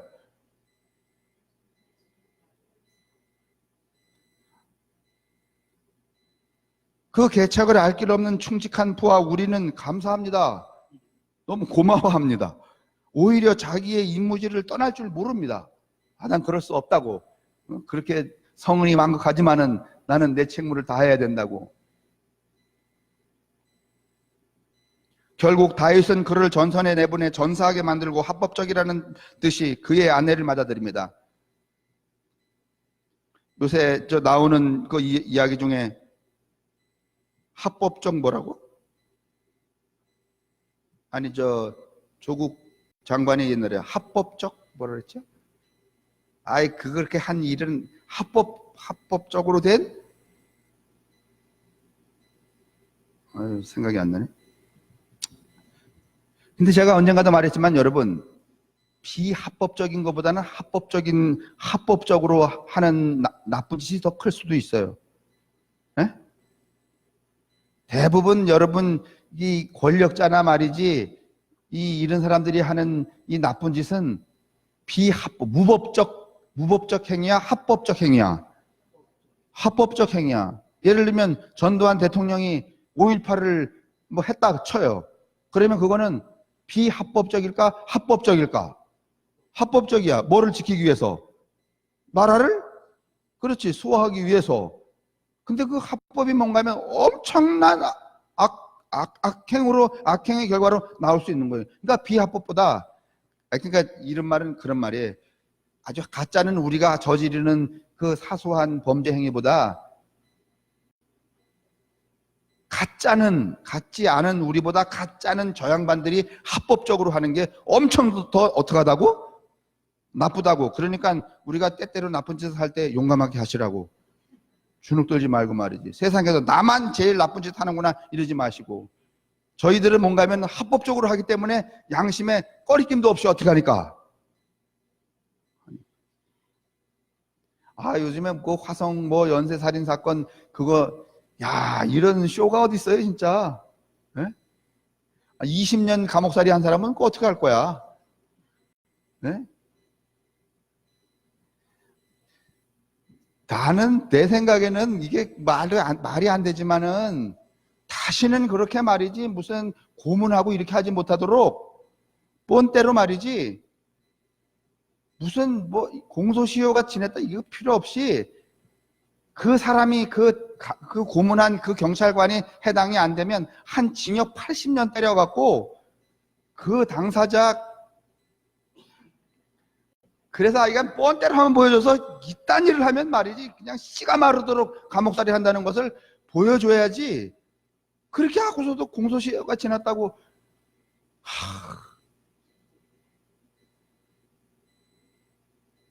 난 내일이 아닌데도 불구하고 그분 다리 절뚝거리면서 그거 하시는 것 보면 진짜 눈물이 쫙 나. 어떡하나 말이야.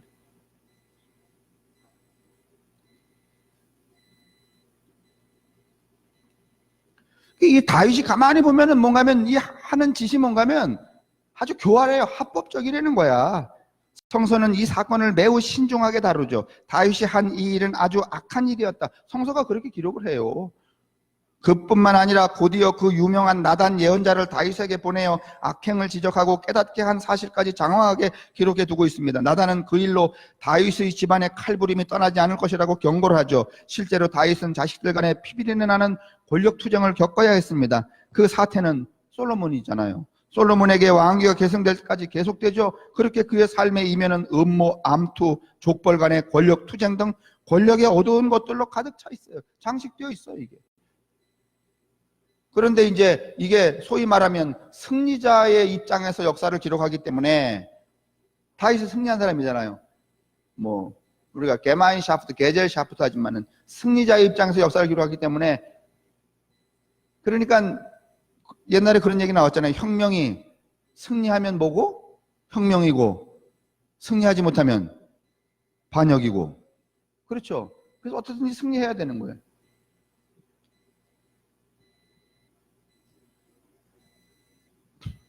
다윗은 이스라엘 외부의 적 블레셋과의 대결 과정에서 혁혁한 승리의 전투 덕분에 자신의 입지를 굳히고 마침내는 권력을 장악한 사람입니다. 아니 근데 사실은 뭐 이스라엘이 블레셋에 여러분 이겼나요? 아니면 결국은 집어먹혔나요? 블레셋에 집어먹혔잖아요, 여러분. 그래서 블레셋에 집어먹혔, 아시리아에다 먹혔다가, 블레셋에 먹혔다가, 아니, 블레셋에 먹혔다가, 아시리아에 먹혔다가, 어디에 먹혔어요? 바벨론에 먹혔다가, 그 다음에 또 어디에 먹혔어요? 예? 페르시아에 먹혔다가, 그 다음에 또 어디 먹혀요? 이집트에 먹혔다가, 그 다음에 어디 먹혀요? 로마에 먹히잖아요. BC 2세기에. 결국은 뭔가 하면은, 뭐 아시리아 이후에 한 번도 이스라엘 백성들은 기지개를 편 적이 대단한 나라예요. 그런데도 그렇게 7씩 8씩 난다니.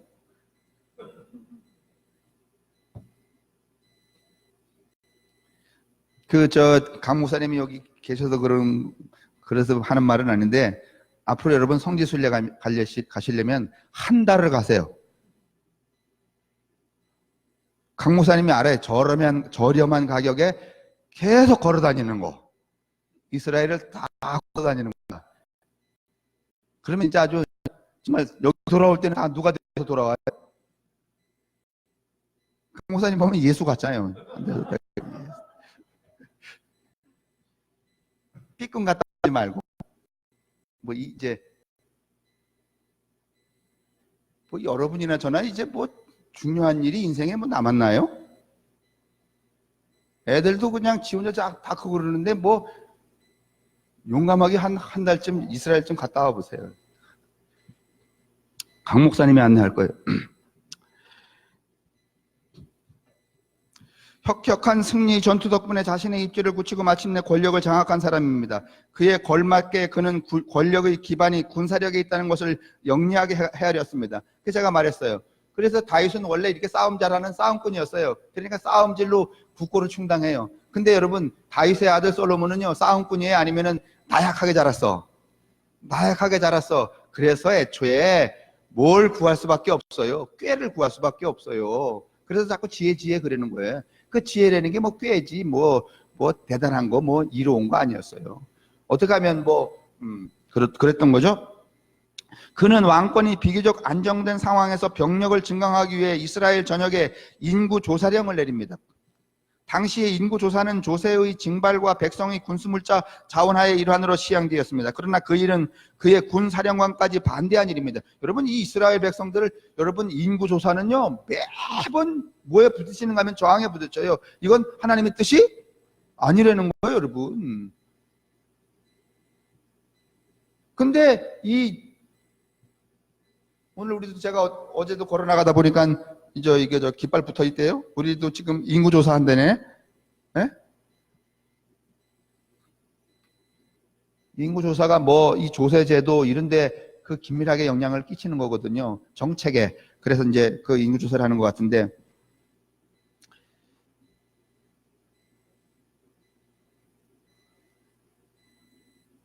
나는 인구를 내가 그거 보면서 인구를 조사할 게 아니라 국가가 좀 인구를 공부해야 될 것 같아. 인구를 공부하지는 않고 조사만 하니 맨날 뭐 60대가 무슨 몇 명이니 50대가 몇 명이니 뭐 이딴 얘기하면 뭐해. 인구가 공부도 안 됐는데 조사만 계속하니. 그러니까 그런 자료 나올 때마다 우리가 상쾌해 아니면 자꾸 우울해져. 예? 우울해지잖아요. 제가 어제도 정성종 원사님 댁에 신방 가서 그런 얘기 말씀드렸지만 여러분 이 노인복지라고 하는 것은요 여러분 노인복지라고 하는 것은 거주에서 거주로라고 하는 것이 기본적인 복지국가의 타이틀이에요. 그게 무슨 얘기인가 하면 노인이 치매에 걸리거나 무슨 뭐 병이 들거나 그 다음에 연로하면은 그 노인을 자기가 살고 있었던 그 거주지에서 이동을 시켜서 어떤 공간에 이렇게 수용을 하는 게 아니라 늘 자기가 살고 있던 거주지에서 자기가 만나던 사람들과 함께 살아갈 수 있도록 해주는 거. 그게 뭔가 하면 easy in place라고 하는 거예요. 거주에서 거주로. 그게 국가가 해줘야 될 노인복지의 여러분 그 어떤 골과 같은 거예요. 근데 그렇게 하려면은 뭐가 많이 들어가면 돈이 많이 들어가요. 개별적으로 그렇게 하려니까. 그러니까 이 사람들을 어떻게 하는 거야? 다 한 군데 모다가 낯선 사람 만나고 낯선 곳에 가서 말이지 이렇게 낯선 밥 먹으니까 여러분 한 달 사실 것도 거기 들어가면 어떻게 해야 돼요? 빨리 여러분 생명이 끝나는 거잖아요. 왜 이런 생각들을 안 하냐 말이에요. 그런 측면으로 돌아가야 되는 거죠. 그걸 어떻게 이동을 하려고 하지 말고. 근데 이제 이 다윗도 제일 처음에 한 게 이를테면 뭔가 하면 인구 조사였어요. 무엇이 부족해서 과욕을 부리느냐는 것이었어요. 반대를 했죠. 하지만 끝내 인구조사를 감행한 다윗 왕은 마침내 스스로의 양심의 가책을 받습니다. 결국 그 일로 이스라엘은 하나님의 재앙을 면치 못했다고 성서는 전하죠. 인구조사하는 일이 뭐 어때서 하는 생각이 드시죠? 그것은 다윗이 하나님에게 기대지 않고 사람 숫자, 사람의 힘을 의지했다는 뜻이 되거든요. 이렇게 다윗은 하나님을 믿는 것과는 거리가 먼 사람이었습니다. 정치적으로 이용했을 뿐입니다. 그러니까 야훼 신앙하고 다윗하고는 상관이 없어요. 그나마 다윗 왕 스스로 뉘우쳤던 탓인지 예언자 갓을 통해 최소한 받게 될 징벌을 선택할 수 있는 배려를 받죠. 잘못을 했기 때문에 징벌 그 자체는 피할 수 없었지요. 그러나 뉘우치는 점을 감안해 가능하다면 가벼운 재앙을 받게 했다는 게 성서 기자의 해석입니다. 이것도 굉장히 웃겨요. 그게 이제 다윗이 있던 잘못들을 했어. 그래서 너 벌 받는다. 그랬더니 네 가지 중에 사지선다형 중에 하나로 골라라. 야, 요즘도 우리한테 하나님 이름은 얼마나 좋을까? 다윗 왕처럼 말이지. 너 잘못했지? 벌 이거. 그 중에서 하나 고르고 이러면 여러분 멋지지 않아요? 근데 이렇게 안 할 거야, 목사님들이. 자, 보세요. 이렇게 하면 여기에 등장하는 재앙의 목록이 굉장히 우습습니다. 제시된 재앙을 보면 온 나라에 7년 동안 흉년이 드는 거, 왕의 목숨을 노리는 정적들에게 4개월 쫓겨다니는 거, 온 나라에 3일 동안 전염병이 드는 거, 이 세 가지가 있으면 삼지선다형이네요. 여러분은 어떤 걸 고를 거예요? 7년 흉년 드는 거, 그 다음에 3일 동안 연병 도는 거, 4개월 동안 쫓겨다니는 거. 다윗은 뭘 골랐을 것 같아? 3번? 3일 동안 연병 퍼지는 거.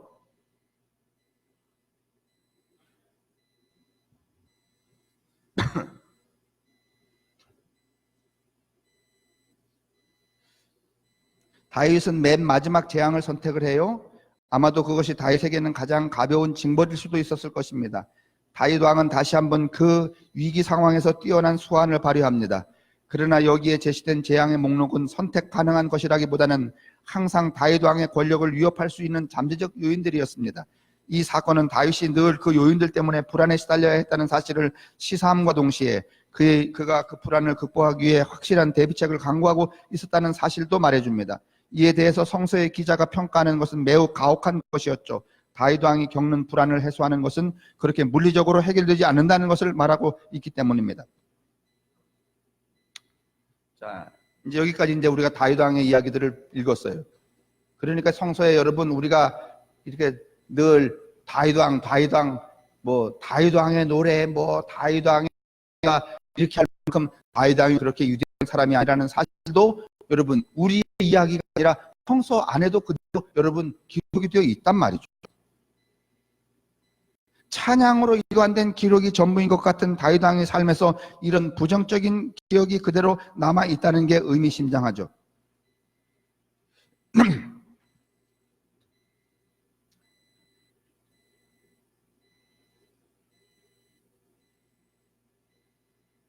이는 다윗 왕의 성공을 전혀 다르게 해석하는 민중들의 기억이 그만큼 강하다는 반증이기도 합니다. 이 무슨 말인가 하면은요, 요시야 시대의 역사가가 다윗 왕의 이야기에 대해서 이야기를 쓰지 않겠어요? 이렇게 편집을 하지 않겠어요? 그러면 다윗 왕에 대해서 좋게 쓰려고 하는 구석이 많음에도 불구하고 그동안 민중들 속에서 전해져 내려오는 다윗 왕에 대한 나쁜 이야기도 계속 있었을까 없었을까?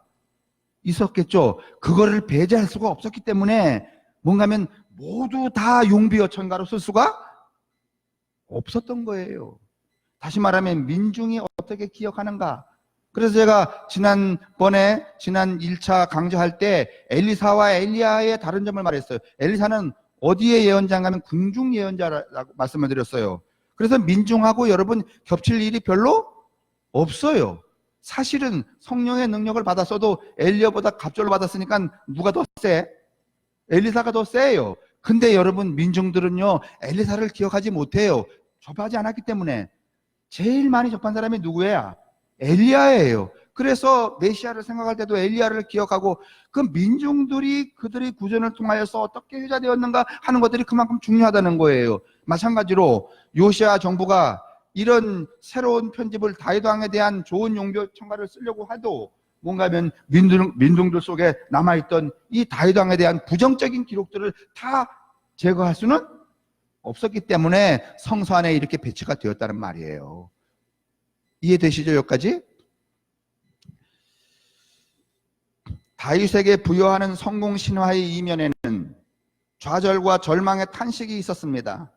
다윗의 성공으로 말미암아 실패와 좌절을 경험했던 민중들의 기억, 다윗이 성공하기 위해 그를 위해 피를 흘리고 삶을 바쳐야 했던 백성들의 피와 눈물과 고통이 새겨져 있다는 뜻이죠. 그러니까 여러분, 저는 이렇게 생각을 해요. 다윗 왕 이야기를 들으면서 야, 다윗 왕이 승리했구나. 우리는 자꾸 승리주의에 빠져갖고 승리만 생각하는데 우리는 다윗 왕이 뭉개버린 이스라엘의 국가적 전통, 다시 말하면 평등주의. 아, 이게 다윗에 의해서 망가졌구나. 민중들도 그것 때문에 고통스러워했구나. 민중들이 그 다윗 왕의 치세 동안에 가을이 마음에 희망의 게 뭔가는 우리의 성분이 되어 주십시오. 그런 거였겠어요? 아니면은 저런 임금 말고 옛날로 돌아가 우리가 평등하게 살았으면 좋겠다. 그걸 희망했겠어요? 후자잖아요.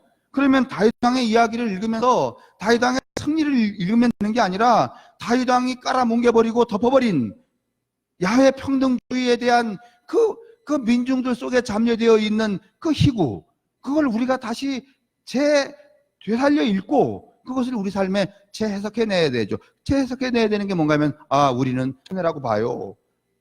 근데 이걸 그냥 따라서 다윗이 이겼으니까 나도 다윗의 믿음을 주셔서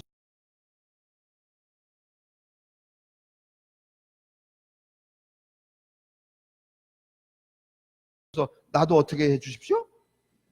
이기해 주십시오. 그러면 무수한 사람들의 피를 빨아먹어야 되는 거야, 이게. 오늘날 교회도 자꾸만 다윗 그러니까 옛날에 조다윗도 계셨잖아. 네?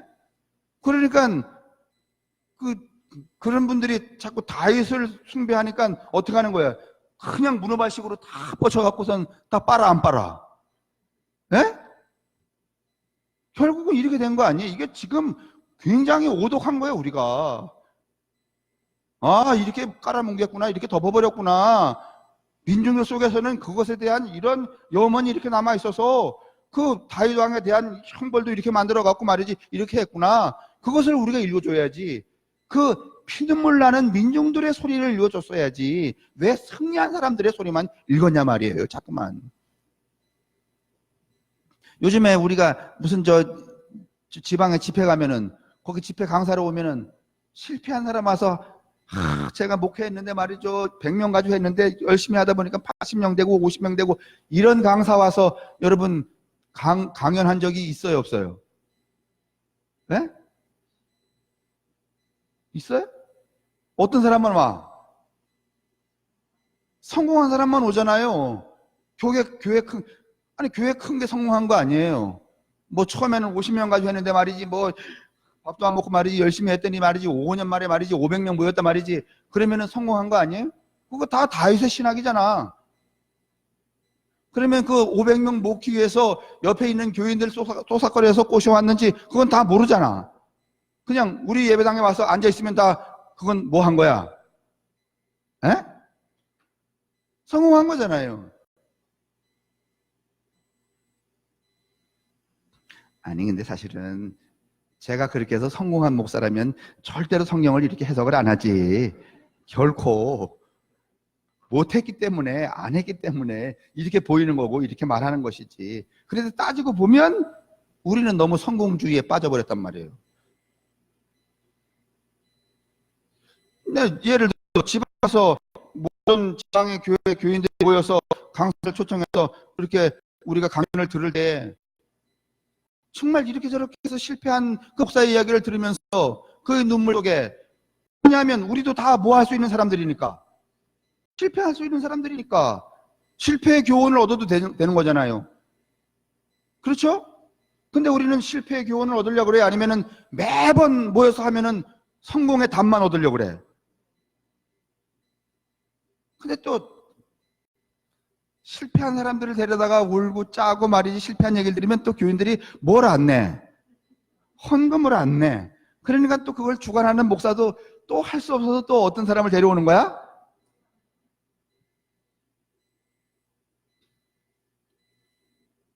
저기 서해안에 가면 게를 잡는데, 게 있잖아요, 게. 홍게, 대게 뭐 이런 게를 잡는데 바구니에 뚜껑이 없대잖아. 왜 그런가 하면 이 게를 한 마리 잡아 넣었는데 또 한 마리를 넣잖아요.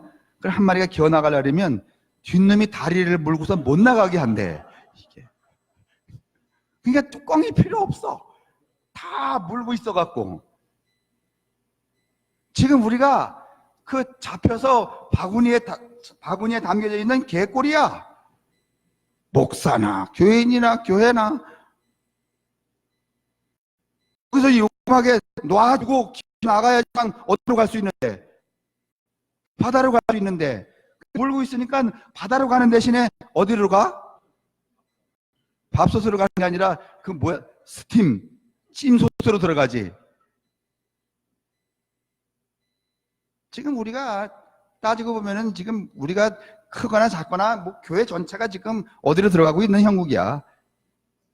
강력한 스팀솥으로 지금 들어가고 있어요.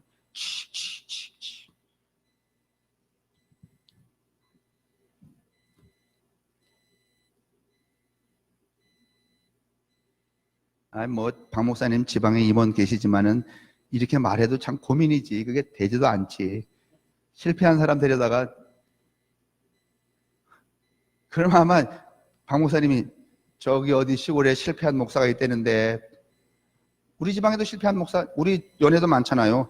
저기 저 강릉 쪽에 큰 교회에 있었는데 말이지, 그 목사님이 너무 기도에 빠지다 보니, 전념하다 보니까 스트레스를 많이 받았어요.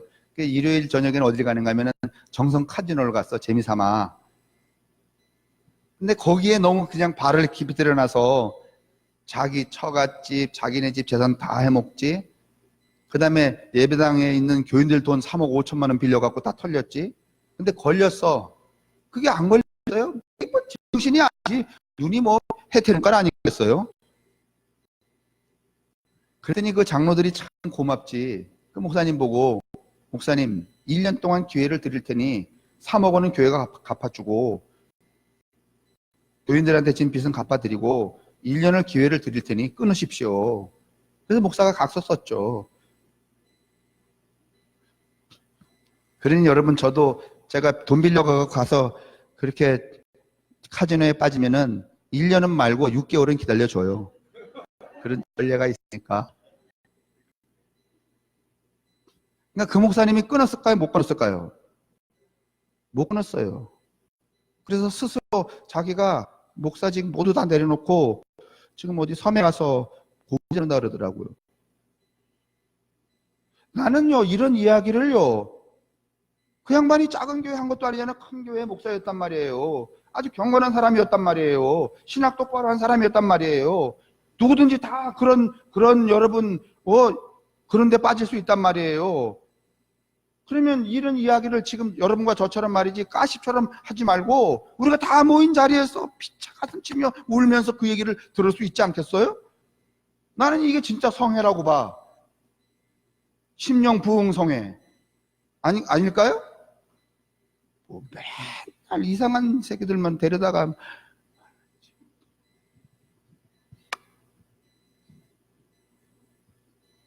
난 정말 그 친구 내가 들을 때마다, 그렇게 얘기하면 다 하는 사람이야. 너무 마음이 아파요. 야, 얼마나 괴로웠을까, 본인 스스로가.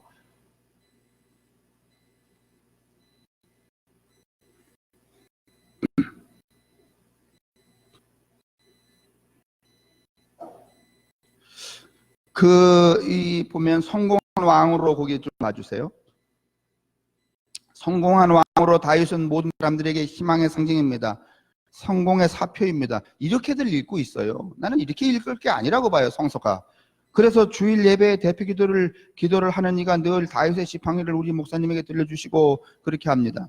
누구나 닮고 싶은 선망의 대상으로 만들어버렸습니다. 성공한 사람으로서. 더욱이 안 그렇겠어요? 뭐 여덟째에서 말이지, 그 다음에 돌팔매로 말이지, 그 다음에 그 사울왕이 스라에서 이렇게 해서 말이지 한 나라의 큰 권력자가 되었으니,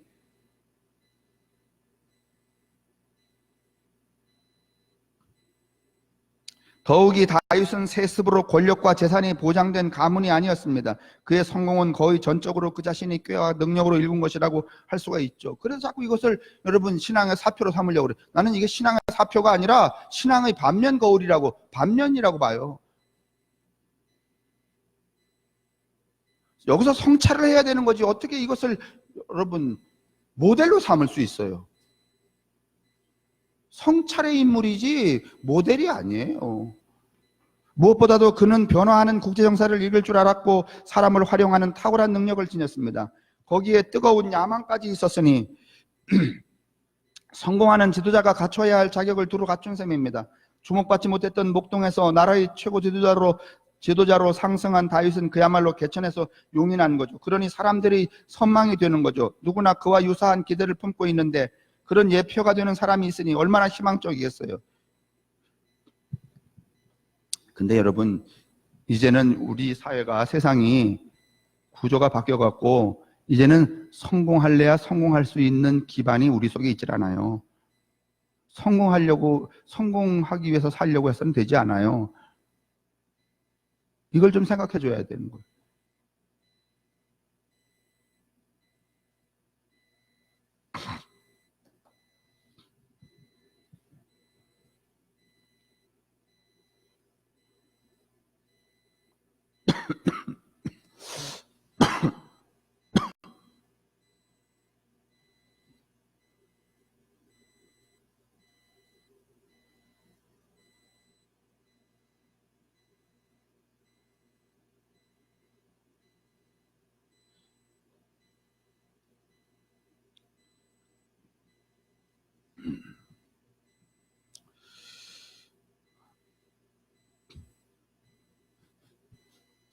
그래도 코를 한 번도 안 풀었네.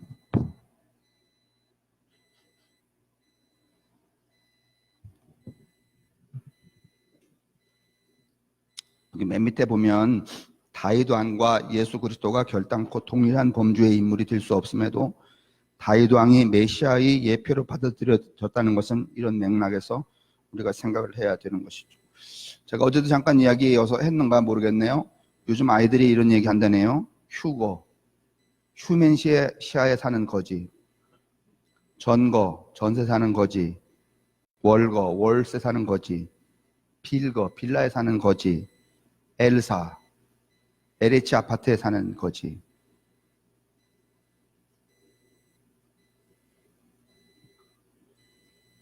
휴거.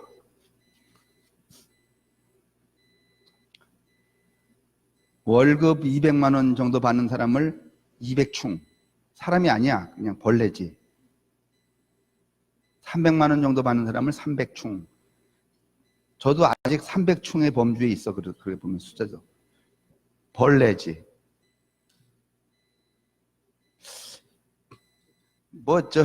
안 받고 있는 강 목사님은 벌레도 아니고 그냥 귀신. 세상에 이렇게 애들이 말이지 이런 이야기들을 하고 지낸다는 것 자체가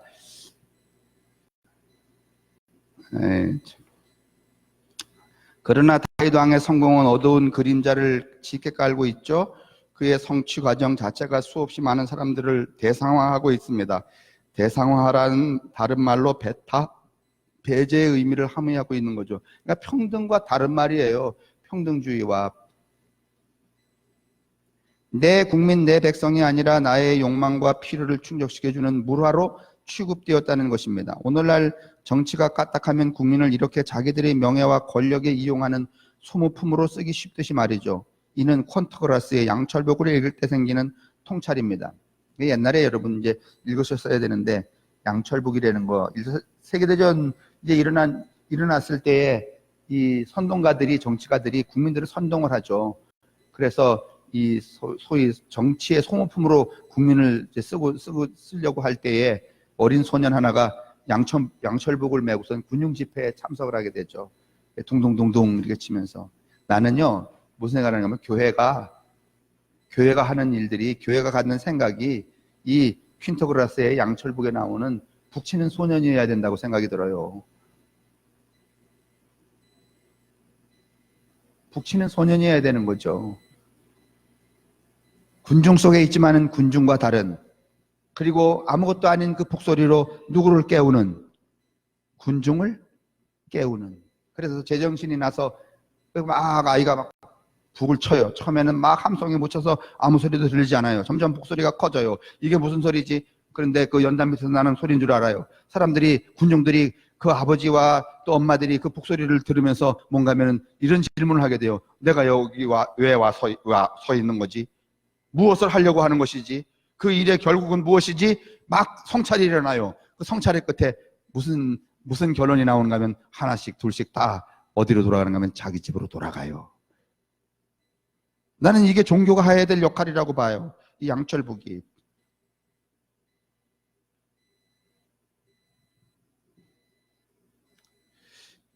지난번에도 그 얘기 나왔다 말았는데 우리 올림픽을 언제 했죠? 2002년 월드컵 할 때 그랬나? 퀸터그라스가 슛고링이라는 축시 있는데 굉장히 메타포 커요.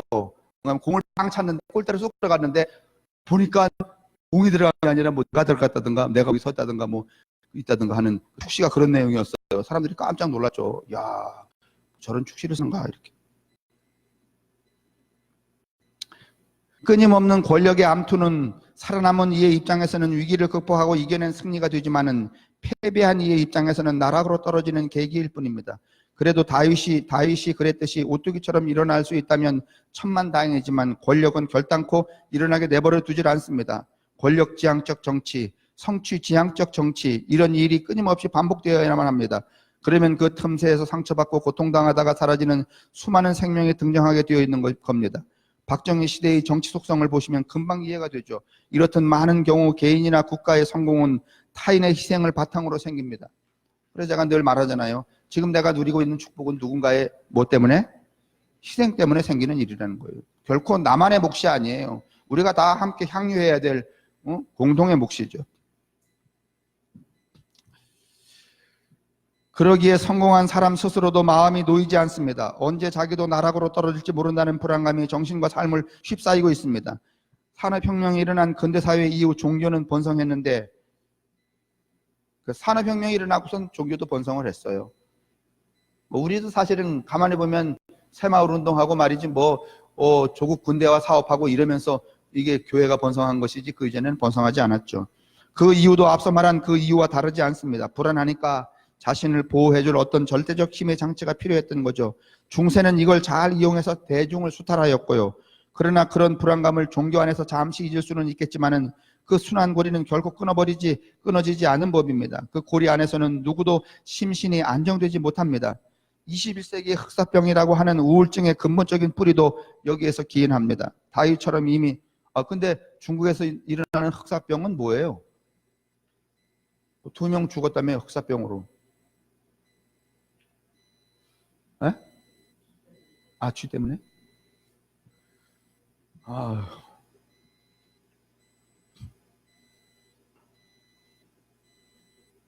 그러니까 이제 오늘날 우리가 뭐 이렇게 요만큼만 가지고서는 사람이 안정적이질 않잖아요.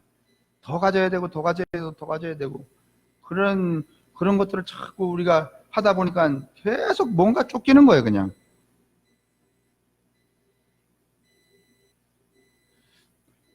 저도 요새 전화기에 쫓기긴 쫓겨. 이제 걸으니까 몇 번 걸었나 하고 보는 거. 그래서 늘 결심을 해요. 어느 순간에 이걸 두드려 패주나.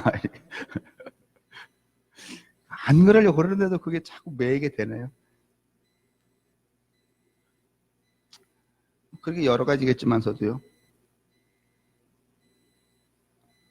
자, 우리가 이제 박정희 이야기로 시작해서 다윗 이야기로 왔어요. 다윗 이야기는 결코 승리자의 모델로서, 승리자로서의 우리의 모델이 되지 않는다는 거예요. 우리가 오늘 이 다윗의 이야기를 읽으면서, 열왕기 상하의 이야기를 읽으면서 무엇을 얻어야 되는가 하면은 거울처럼 봐야 돼요. 우리 안에 이런 다윗과 같은 욕망, 야망이 있지는 않은가? 왜냐하면 그런 야망과 욕망이 있을 때 무참하게도 나를 통하여 이루려고 했던 하나님의 그 평등주의, 다시 말하면 사랑의 세계는, 하나님의 나라는 그 다윗의 야망의 삶에서 어떻게 되니까? 짓밟혀지게 되니까. 그게 오늘 우리가 다윗을 통하여서 읽어야 될 교훈이다. 다시 말하면 다윗은 우리가 닮아야 될, 또 따라 살아야 될 삶의 모델이 아니고 그 다윗이 감추고 덮어버렸던 그 하나님이 우리에게 구현하려고 했던 그 본질, 누구든지 평등하게 같이 행복하게 살아가는 그 삶의 본질을 다시 재발견하는 거울로서 존재한다. 또 다윗과 같은 그런 성향의 그 소위 말하면 성공주의가 내 안에 있지는 않은가, 내가 그렇게 내 삶이 장착되어서 가고 있지는 않은가 하는 것들을 성찰하기 위해서 필요한 텍스트지, 이게 무슨 우리가 닮아야 될 텍스트는 아니다. 만약에 다윗과 같이 되면은요, 이 세상에 유일하게 승리한 사람은 몇 명밖에 없는 거야. 한 명밖에 없는 거예요. 근데 우리가 다 같이 승리할 수 있는 비결이 있어요. 그거 뭐예요? 누구는 패배하고 누구는 승리하는 게 아니라 다 같이 승리하는 비결. 하나님 나라의 백성으로 사는 길이에요, 그게. 그게 하나님 나라를 이루자는 거잖아요. 그러니까 오늘 이것은 우리가 따라야 될 모델이 아니고 반면교사로서의 장치되어 있다는 것으로 우리가 좀 새롭게 해석을 하는 게 옳지 않겠는가. 오늘 저녁 이야기 여기서 마치겠습니다.